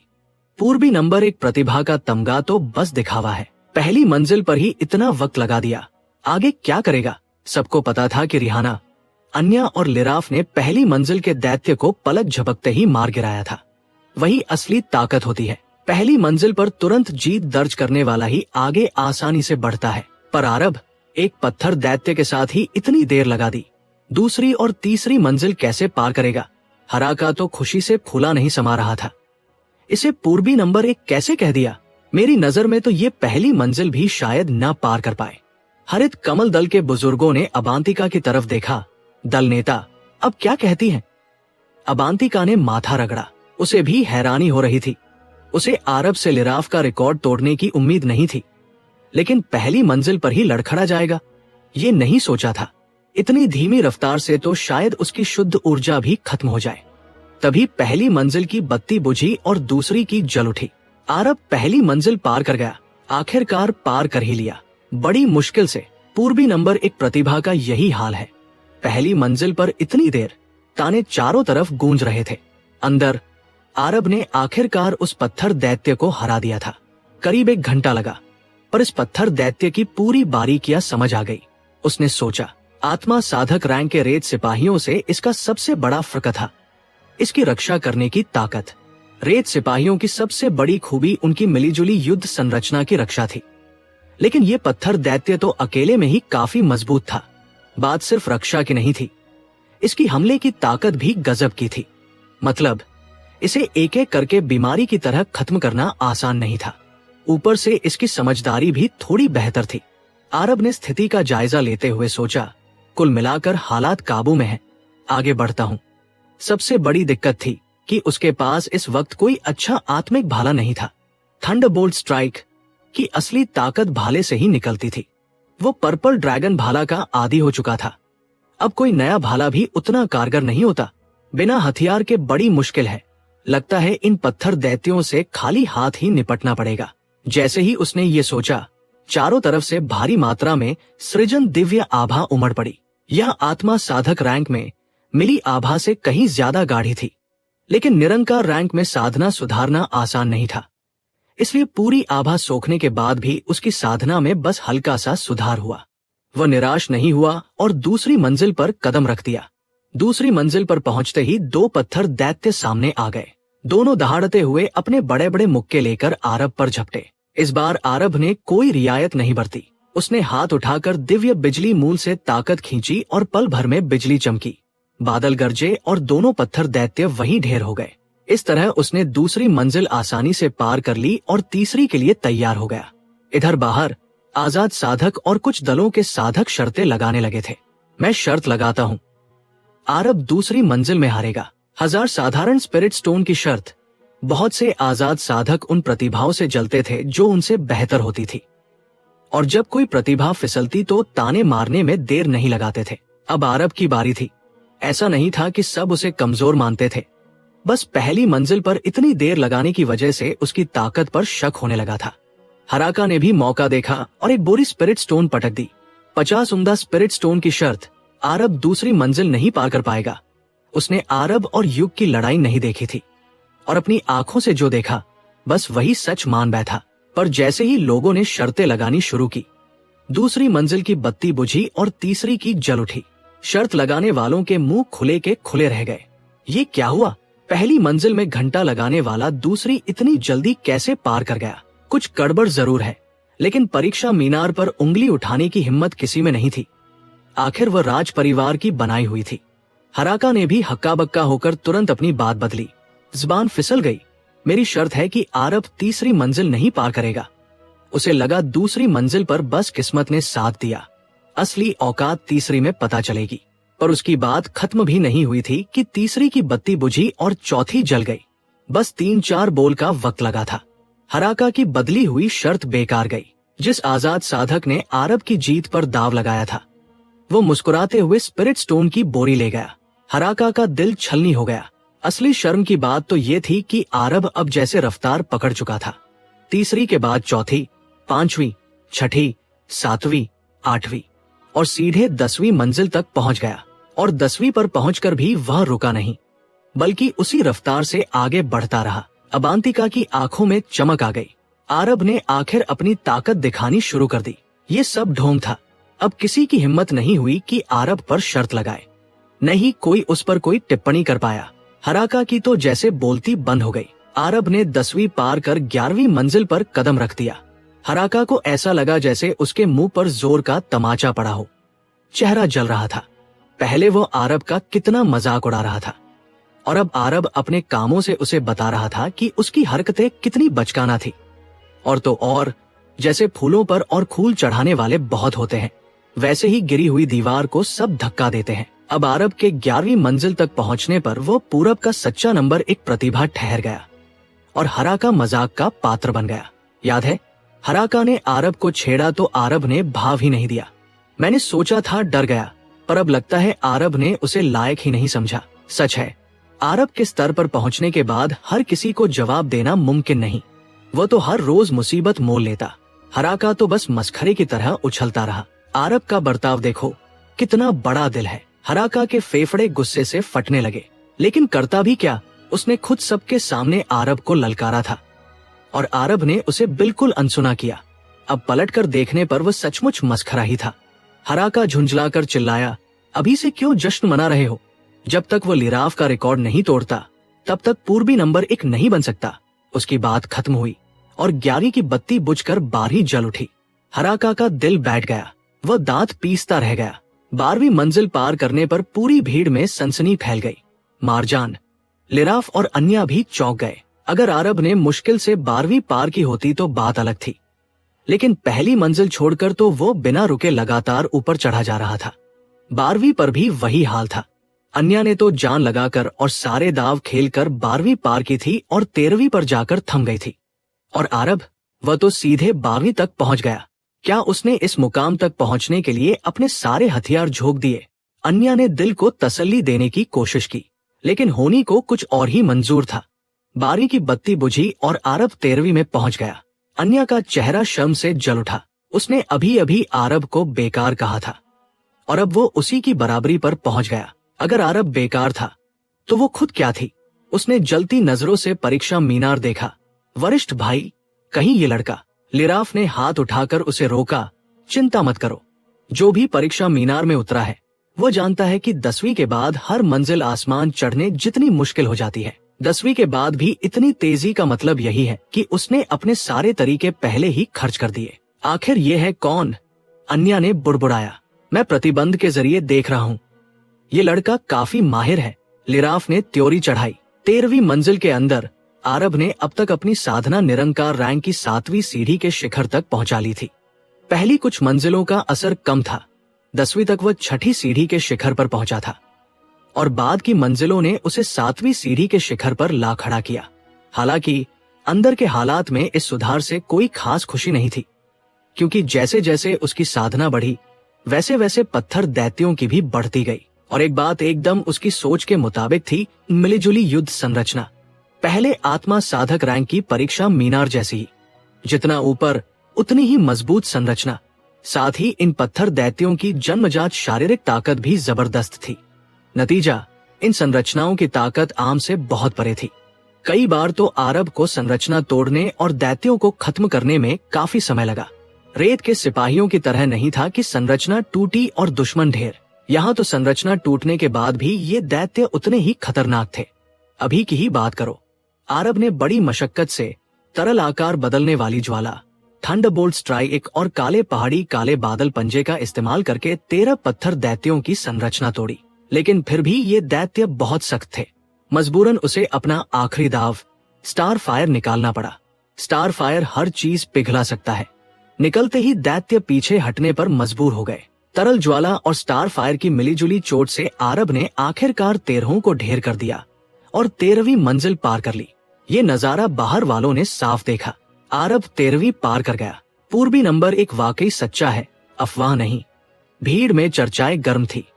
हरित कमल दल के बुजुर्ग थोड़े शर्मिंदा थे।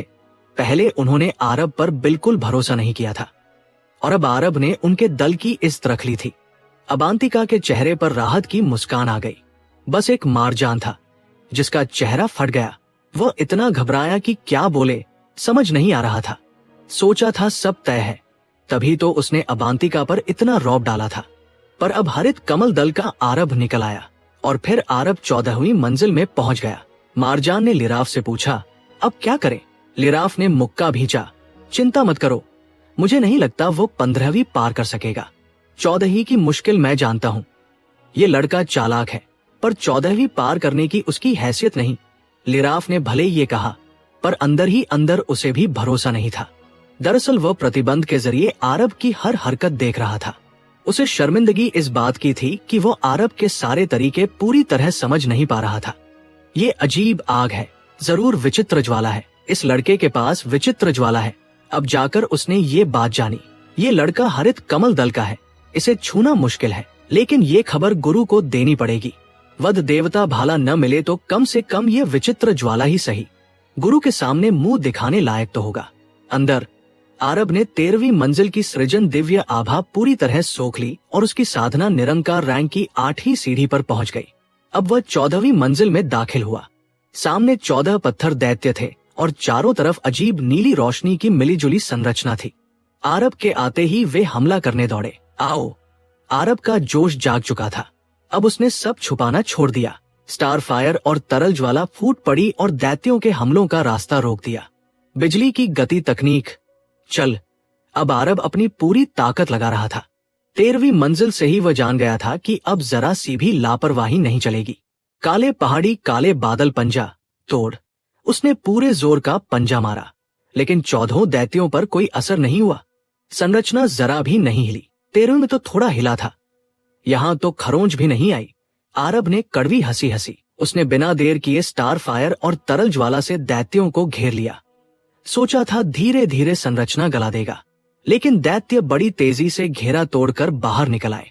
आरब ने आंखें मिचमिचाई। लगता है काम नहीं करेगा। इनकी संरचना की रक्षा इतनी जबरदस्त है कि मेरी दोनों आग से बच निकले। स्टार फायर को समय चाहिए और ये देते नहीं। उसने पहले से ही दूसरा उपाय सोच रखा था। जैसे ही 14 दैत्य उस पर झपटे, ऊपर से बिजली गिरनी शुरू हो गई। 1 2 3 4 5। ये थी 5 गर्जन न्याय विधि। आरब ने स्टार फायर और तरल ज्वाला का इस्तेमाल करते वक्त ही आसमानी बिजली बुलाना शुरू कर दिया था। दोनों का समय बिल्कुल सही बैठा।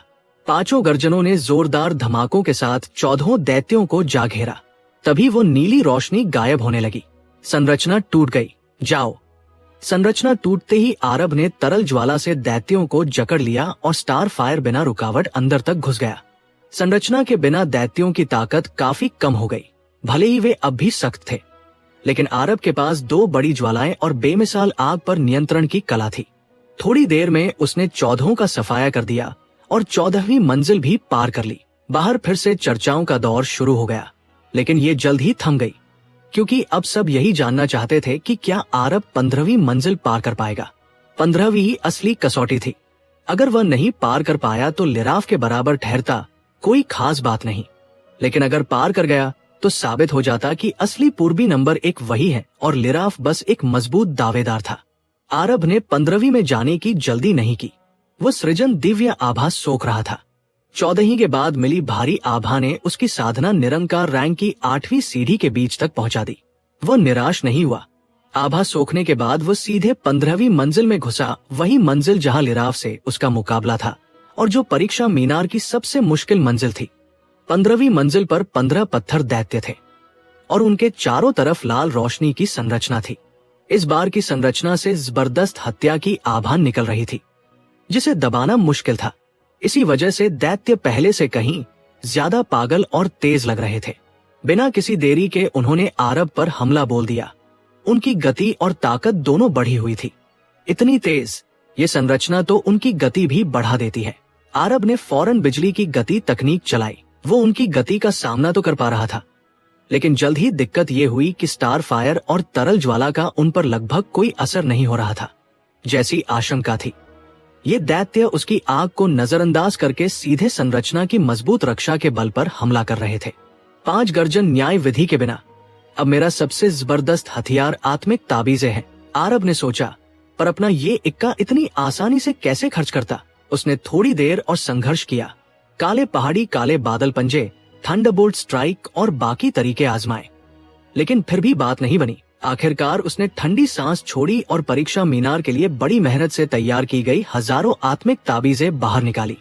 उसने हाथ हिलाकर कहा, ठीक है, इसी 15वीं मंजिल में सब निपटा लेते हैं।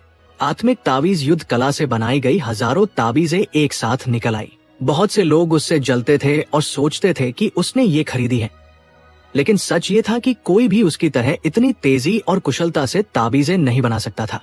और सबसे जरूरी बात, खुद बनाए ताबीज का असर सबसे ज्यादा होता है। ये अभिराज की आत्मिक ताबीज युद्ध कला का कमाल था। अब एक ही बार में निपट लेते हैं। फूट पड़ो, आरब ने गरज कर सारी ताबीजें एक साथ फेंक दी। यह संख्या उसने पहले युग के खिलाफ इस्तेमाल की गई ताबीजों से कम नहीं थी। इसने अविश्वसनीय ताकत पैदा की, जो तूफान की तरह बहकर सारे पत्थर दैत्यों को निगल गई। खुद को बचाने के लिए आरब ने तुरंत पीछे हटकर अपनी शुद्ध ऊर्जा का कवच बना लिया। धमाका करीब 10-12 सांसों तक चला। जब धूल छंटी तो आरब ने अपनी आत्मा शक्ति से जांचा। खैर, उसने राहत की सांस ली।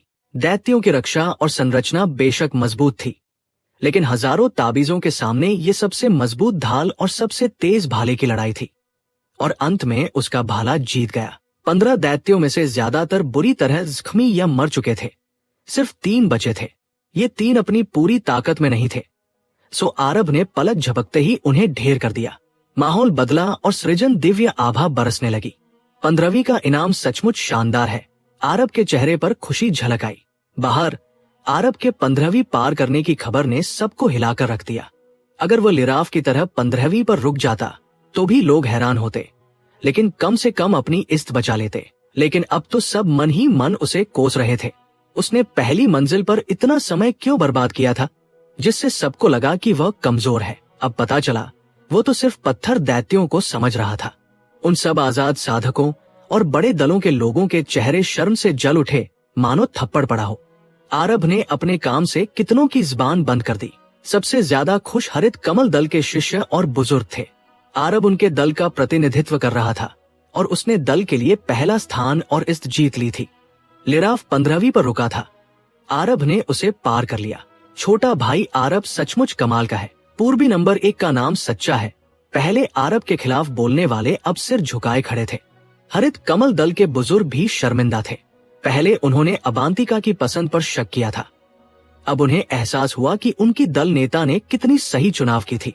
आरब ने तो 16वीं मंजिल भी पार कर ली थी। बुजुर्गों ने उत्साह में कहा, तो युवक आरब सच कह रहा था। आत्मा साधक रैंक में उसने 20वीं मंजिल पार की थी। अब तो मानना पड़ेगा, अभी वह युद्ध समर्थ रैंक से आधा कदम दूर भी नहीं पहुंचा और ऐसा कारनामा कर दिखाया।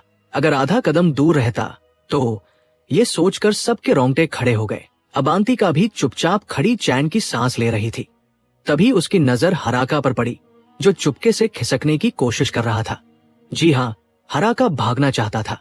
यहाँ उसकी इतनी बेइज्जती हो चुकी थी कि अब एक पल भी रुकना मुसीबत मोल लेना था। आरब के 15वीं में पहुंचने पर भी वो बेशर्मी से रुका हुआ था, ये सोचकर कि शायद लिराफ से आगे न बढ़ पाए। लेकिन अब कोई बहाना नहीं बचा था। वो एक मस्खरा बनकर रह गया था। अबांतिका ने शांत स्वर में कहा, युवा नेता हराका, इतनी जल्दी कहाँ भागे जा रहे हो?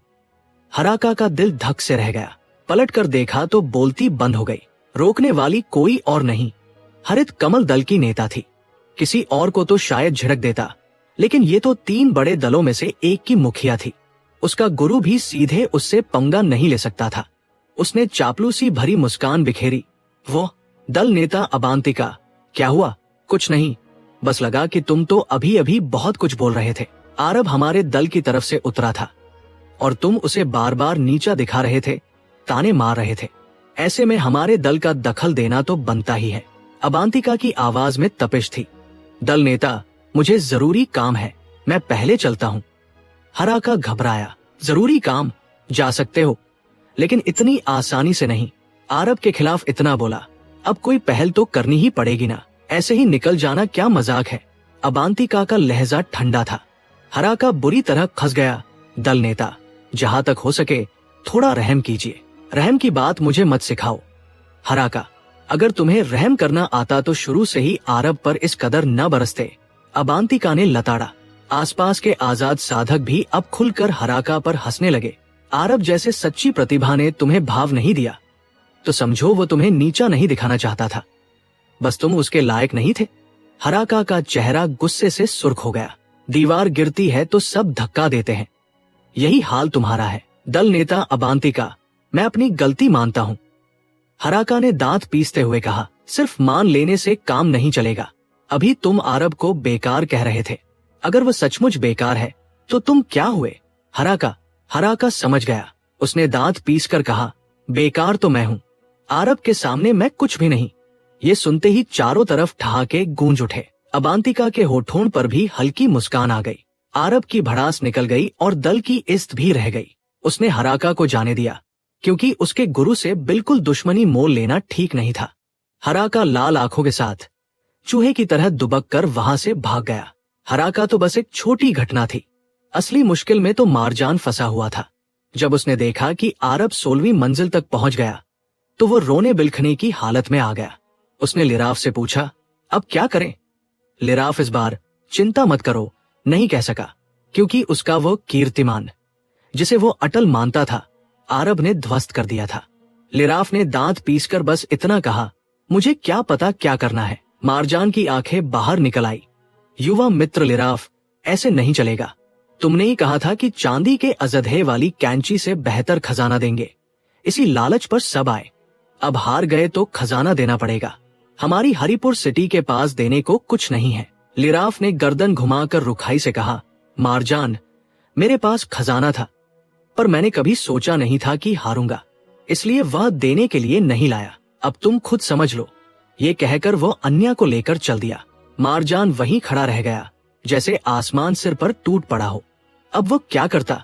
लिराफ से खजाना मांगने जाता तो वह देता नहीं, और उसकी हैसियत के सामने वो कुछ कर भी नहीं सकता था। लेकिन हरित कमल दल से किए वादे से मुकरना उसके शहर की इज्जत मिट्टी में मिलाने जैसा था। लिराफ ने उसे पूरी तरह फंसा दिया था। उधर लिराफ और अन्या एक सुनसान जगह जाकर रुके। अन्या ने गुस्से में कहा, वरिष्ठ भाई, वो लड़का 16वीं तक पहुंच गया। लिराफ का मुंह लटका हुआ था। उसने कहा, उसके पास तरल ज्वाला और स्टार फायर दोनों हैं। 36 पूर्वी साम्राज्यों के लोग आग की कदर नहीं जानते, पर ये दोनों बहुत कीमती हैं। अगर मौका मिला और हमने ये गुरु को भेंट कर दी तो उनका जन्मदिन भी पास है, बड़ा इनाम मिलेगा। अन्या की आंखें फैल गई। गुरु को ऐसी ज्वाला की तलाश थी। दोनों अब आरब से इन ज्वालाओं को छीनने की साजिश रचने लगे। इधर आरब आखिरकार सारी सृजन दिव्य आभा सोख कर परीक्षा मीनार से बाहर आया। उसकी साधना निरंकार रैंक की 8वीं सीढ़ी के शिखर पर पहुंच चुकी थी। 16वीं मंजिल के बाद उसने रुकने का फैसला किया, क्योंकि 15वीं पर उसकी सारी ताबीजें खत्म हो गई थी और बाकी तरीके कारगर नहीं थे। बाहर निकलते ही वो सबकी नजरों का केंद्र बन गया। ये दानव आखिर रुका। 16वीं पर रुककर इसने साबित कर दिया कि असली पूर्वी नंबर एक यही है। देखो, इसकी साधना अब 8वीं सीढ़ी पर पहुंच गई। इतनी छोटी उम्र में 5वीं सीढ़ी से शुरू किया और पहले कभी निरंकार रैंक की परीक्षा मीनार नहीं चढ़ा। ये कैसे मुमकिन है? सब हैरान थे। आमतौर पर युग और दूसरी प्रतिभाएं परीक्षा मीनार की सृजन दिव्य आभा से ही इतनी तेजी से साधना बढ़ा पाती थी, लेकिन आरब ने तो बिना इस सहारे के ही इतनी साधना हासिल कर ली थी। परीक्षा मीनार में उसके कौशल ने सबको दांतों तले उंगली दबाने पर मजबूर कर दिया। यह आरब हमारे हर्षितपुर में क्यों नहीं है? इसे अपनी तरफ खींचने की कोशिश करनी चाहिए। दूसरे दलों की ललचाई नजरें देखकर हरित कमल दल के बुजुर्ग सतर्क हो गए और उन्होंने आरब को अपने बीच खींच लिया। अब उनका रवैया पूरी तरह बदल चुका था। अबांतिका ने हमेशा की तरह हाथ पीछे बांधे मारजान से कहा, मारजान, तुम्हें अपना वादा याद होगा। इस बार परीक्षा मीनार में पहला स्थान हमारे हरित कमल दल ने जीता है। वाह, बिल्कुल। इतने लोगों के सामने मारजान मुकरने की हिम्मत नहीं जुटा पाया। अब वो बस अंदर ही अंदर खुद को कोस रहा था कि लिराफ के बहकावे में क्यों आया। बाहरी दुनिया की अंधी पूजा ने उसे इस गड्ढे में डाल दिया था। तो बताइए, चांदी की अजदहे वाली कैंची से बेहतर वो खजाना क्या है? अबांतिका ने पूछा। बाकी दल भी उत्सुकता से खड़े थे। मारजान हकलाने लगा। उसके पास कोई जवाब नहीं था। अबांतिका ने आरब की तरफ देखा और पूछा, युवक आरब, तुम्हें इस खजाने में कोई खास दिलचस्पी नहीं लगती? दल नेता, अगर ये खजाना मुझे दे तभी न दिलचस्पी हो। आरब ने कड़वी हंसी हंसी। अगर मैं कहूं कि दूंगी तो? अबांतिका ने भौं उठाई। आरब की आंखें चौड़ी हुई। क्या सचमुच देंगी? तुम्हें लगता है मैं दूसरे की चीज हड़पने वालों में से हूं? अबांतिका के इस सवाल ने आरब को अवाक कर दिया। वह आदी था लोगों की मतलबी फितरत का, खासकर अकीरा ने उसे औरतों पर से भरोसा उठा दिया था। लेकिन अबांतिका एकदम अलग निकली, साफ, ईमानदार और सही गलत की समझ रखने वाली औरत। चिंता मत करो, इस खजाने पर हक तुम्हारा है, मैं नहीं छीनूंगी। इतना कहकर अबांतिका ने फिर मारजान की तरफ रुख किया, जो अब भी हिचकिचा रहा था। मारजान, क्या अपने वचन से मुकर रहे हो? ऐसा नहीं है, हम अपनी साख नहीं गिराएंगे। दल नेता, कृपया मेरे साथ आइए। मारजान ने मजबूरन हाँ की। उसने सोच लिया, साख की बात सबसे ऊपर है। वो सबको एक सुनसान और अंदरूनी रास्ते से ले गया। जैसे जैसे वे गहरे उतरते गए, गर्मी बढ़ती गई, पहले हल्की, फिर तपती और आखिर में झुलसा देने वाली। आरब ने भौहें चढ़ाई। वे एक ऐसी जगह पहुंचे जहां चारों तरफ खौलता हुआ मैग्मा था। गड्ढे और दीवारें सब मैग्मा से भरी थी। ये मामूली मैग्मा नहीं था, जरा सी चूक से साधकों को भी नुकसान पहुंच सकता था। आखिरकार मारजान एक मैग्मा की गुफा में रुका। सामने एक विशाल मैग्मा का गड्ढा था, जहां से आग की लपटें ऊपर उठ रही थी। लेकिन सबकी निगाहें उस बीच पर टिकी थी, जो मैग्मा और आग की परतों में लिपटा हुआ था। आरब की नजर उस पर गड़ गई। दूसरे भले न पहचाने, पर वह जान गया, ये एक विचित्र ज्वाला का बीज था। ये तो विचित्र ज्वाला है। आरब को अपनी आंखों पर यकीन नहीं हुआ। उसने तो सोचा था कोई स्वर्गीय आत्मिक खजाना देखने मिलेगा। हरित कमल दल के बुजुर्ग भी चौंके। ये तो विचित्र ज्वाला का बीज है। मारजान ने बताया, जैसा आप देख रहे हैं, ये विचित्र ज्वाला का बीज है और इसके आसपास का माहौल इसी ने बनाया है। आरब उसे गौर से देखने लगा और जैसे जैसे देखता गया, उसकी आंखें और चौड़ी होती गई। उसे पहचान आ गई थी, ये थी प्रचंड आकाश पवित्र ज्वाला। बुजुर्गों ने नाराजगी जताई। मारजान, यही वो खजाना है जो देना चाहते हो? हमें तो स्वर्गीय आत्मिक खजाने का वादा किया गया था। उनके लिए विचित्र ज्वाला की उतनी कीमत नहीं थी, क्योंकि वे उसका इस्तेमाल करना नहीं जानते थे और इसे सिर्फ हकीमों के काम की चीज मानते थे। मारजान की तो रुलाई फूट पड़ी। उसके पास देने को और था ही नहीं। उसने गिड़गिड़ा कर कहा, कुछ मजबूरी हो गई, वो खजाना अभी नहीं दे सकता। ये विचित्र ज्वाला भी चांदी की कैंची से कम नहीं, बस इसे अपना लीजिए। बुजुर्गों का गुस्सा और बढ़ा। लगता है तुमने देने का इरादा ही नहीं था। अबांतिका भी नाखुश थी, लेकिन उसने देखा कि आरब की आंखों में चमक है। उसने पूछा, आरब, फैसला तुम्हारा है। लगता है आग से तुम्हारा कुछ खास लगाव है, इसमें दिलचस्पी है। मारजान ने उम्मीद भरी नजरों से आरब को देखा। आरब ने कुछ देर जवाब नहीं दिया। वो ऊपर से शांत था, पर अंदर से खुशी से खुला नहीं समा रहा था। उसने सोच लिया था कि ये वही प्रचंड आकाश पवित्र ज्वाला है। ये वही ज्वाला थी जो धधकते आत्मिक लेखनी की स्याही थी। बिना इसके लेखनी बेकार थी और इसके साथ वह एक जबरदस्त खजाना बन जाती थी। बिना ढूंढे ही उसे अनमोल चीज मिल गई। उसने सधे शब्दों में कहा, बुजुर्ग मारजान, क्या आप इस जूनियर से मजाक कर रहे हैं? नहीं नहीं, यकीन करो, अगर मेरे पास इसके बराबर का दूसरा खजाना होता तो ऐसा कभी न करता। भरोसा न हो तो कसम खा सकता हूँ। मारजान ने दुखी मन से कहा। आरब ने समझ लिया कि अब वक्त आ गया है। ठीक है, तो मैं इसे मान लेता हूँ, लेकिन मुझे बताइए, इसके चारों तरफ का ये मैग्मा और आग इतनी गाढ़ी क्यों है? लगता है इसे पिघलाए बिना बीज को साधना नामुमकिन है। उसने शुरू से ही देख लिया था कि ये मैग्मा एक सुरक्षा कवच की तरह है। मारजान ने शर्मिंदा होकर बताया, सच तो ये है कि जब से ये बीज पैदा हुआ है, तब से इस मैग्मा और आग ने इसे घेर रखा है। इसे पाने के लिए पहले मैग्मा पिघलाना होगा। पिघलाए कैसे? आरब ने पूछा। मारजान के हाव भाव से साफ था कि यह आसान नहीं है, वरना हरिपुर सिटी ने कब का बेच दिया होता। मारजान ने कहा, इसे पिघलाने के लिए एक परम यिन वस्तु चाहिए। ये सुनते ही बुजुर्गों का पारा चढ़ गया। ये तो सरासर मजाक है। पहले खजाने की जगह ज्वाला पकड़ाई, अब कह रहे हो परम यिन वस्तु लाओ। जैसा लिराफ ने कहा था, इन इलाकों के लोग आग की अहमियत नहीं समझते थे। बुजुर्ग अब भी ज्वाला को बेकार समझ रहे थे। मारजान बेचारा बस आरब की तरफ देखता रहा। आरब ने सोच विचार कर कहा, कोई बात नहीं, अगर और कुछ नहीं दे सकते तो ये ज्वाला ही सही। बुजुर्गों ने उसे समझाने की कोशिश की। आरब, इस पर तरस मत खाओ, इसकी नीयत शुरू से खराब थी। वे इसे एक ऐसी ज्वाला मान रहे थे जिसे पिघलाया नहीं जा सकता। लेकिन आरब के पास हल था। परमहीन वस्तु भले ही दुर्लभ थी, लेकिन उसके पास मैग्मा पिघलाने का दूसरा तरीका था। उसने पुख्ता इरादे से कहा, जरूरत नहीं, मुझे ये ज्वाला पसंद है और मैग्मा की दिक्कत का भी कोई न कोई हल निकल ही आएगा। बुजुर्गों ने ठंडी सांस छोड़ी। मारजान मन ही मन खुश हुआ कि आरब भोला निकला और आसानी से फंस गया। उसने सोचा, अगर ज्वाला इतनी आसानी से मिल जाती तो हरिपुर सिटी ने कब का खुद ले ली होती। उसने झट से कहा, मित्र आरब, बहुत सही फैसला किया, जल्दी से बीज इन्हें दे दो। आरब ने अपनी शुद्ध ऊर्जा से बीज थाम लिया। कितना तेज मैग्मा है, मेरी शुद्ध ऊर्जा तक पिघला सकता है। उसने सोचा, अभी अशुद्ध अवस्था में ही इतनी ताकत है तो साफ करने के बाद कितनी होगी। उसने बीज को अपने भंडार थैले में डाल दिया। डालते ही थैले में इतनी तेज जलन हुई कि वह समझ गया कि इसे ज्यादा देर थैले में नहीं रखा जा सकता। जल्द ही आयामी पेंडेंट में डालना होगा। अबांतिका ने पूछ लिया, पक्का फैसला है? आरब ने सिर हिलाया। अबांतिका ने ज्यादा सवाल नहीं किए और बोली, तो चलते हैं। बुजुर्ग मारजान, हमें छोड़ने की जरूरत नहीं। हरित कमल दल आगे बढ़ा, पर रास्ता आसान नहीं था।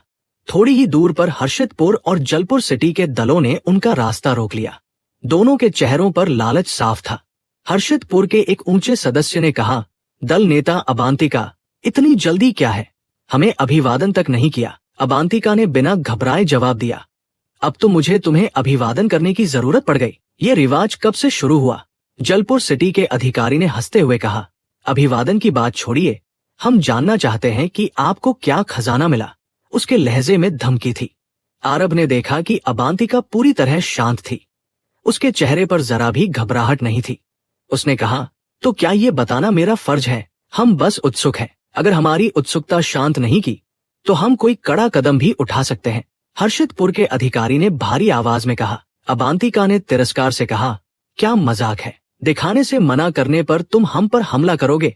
जलपुर सिटी, तुम्हें चांदी की कैंची मिल गई, फिर भी और लालच कर रहे हो।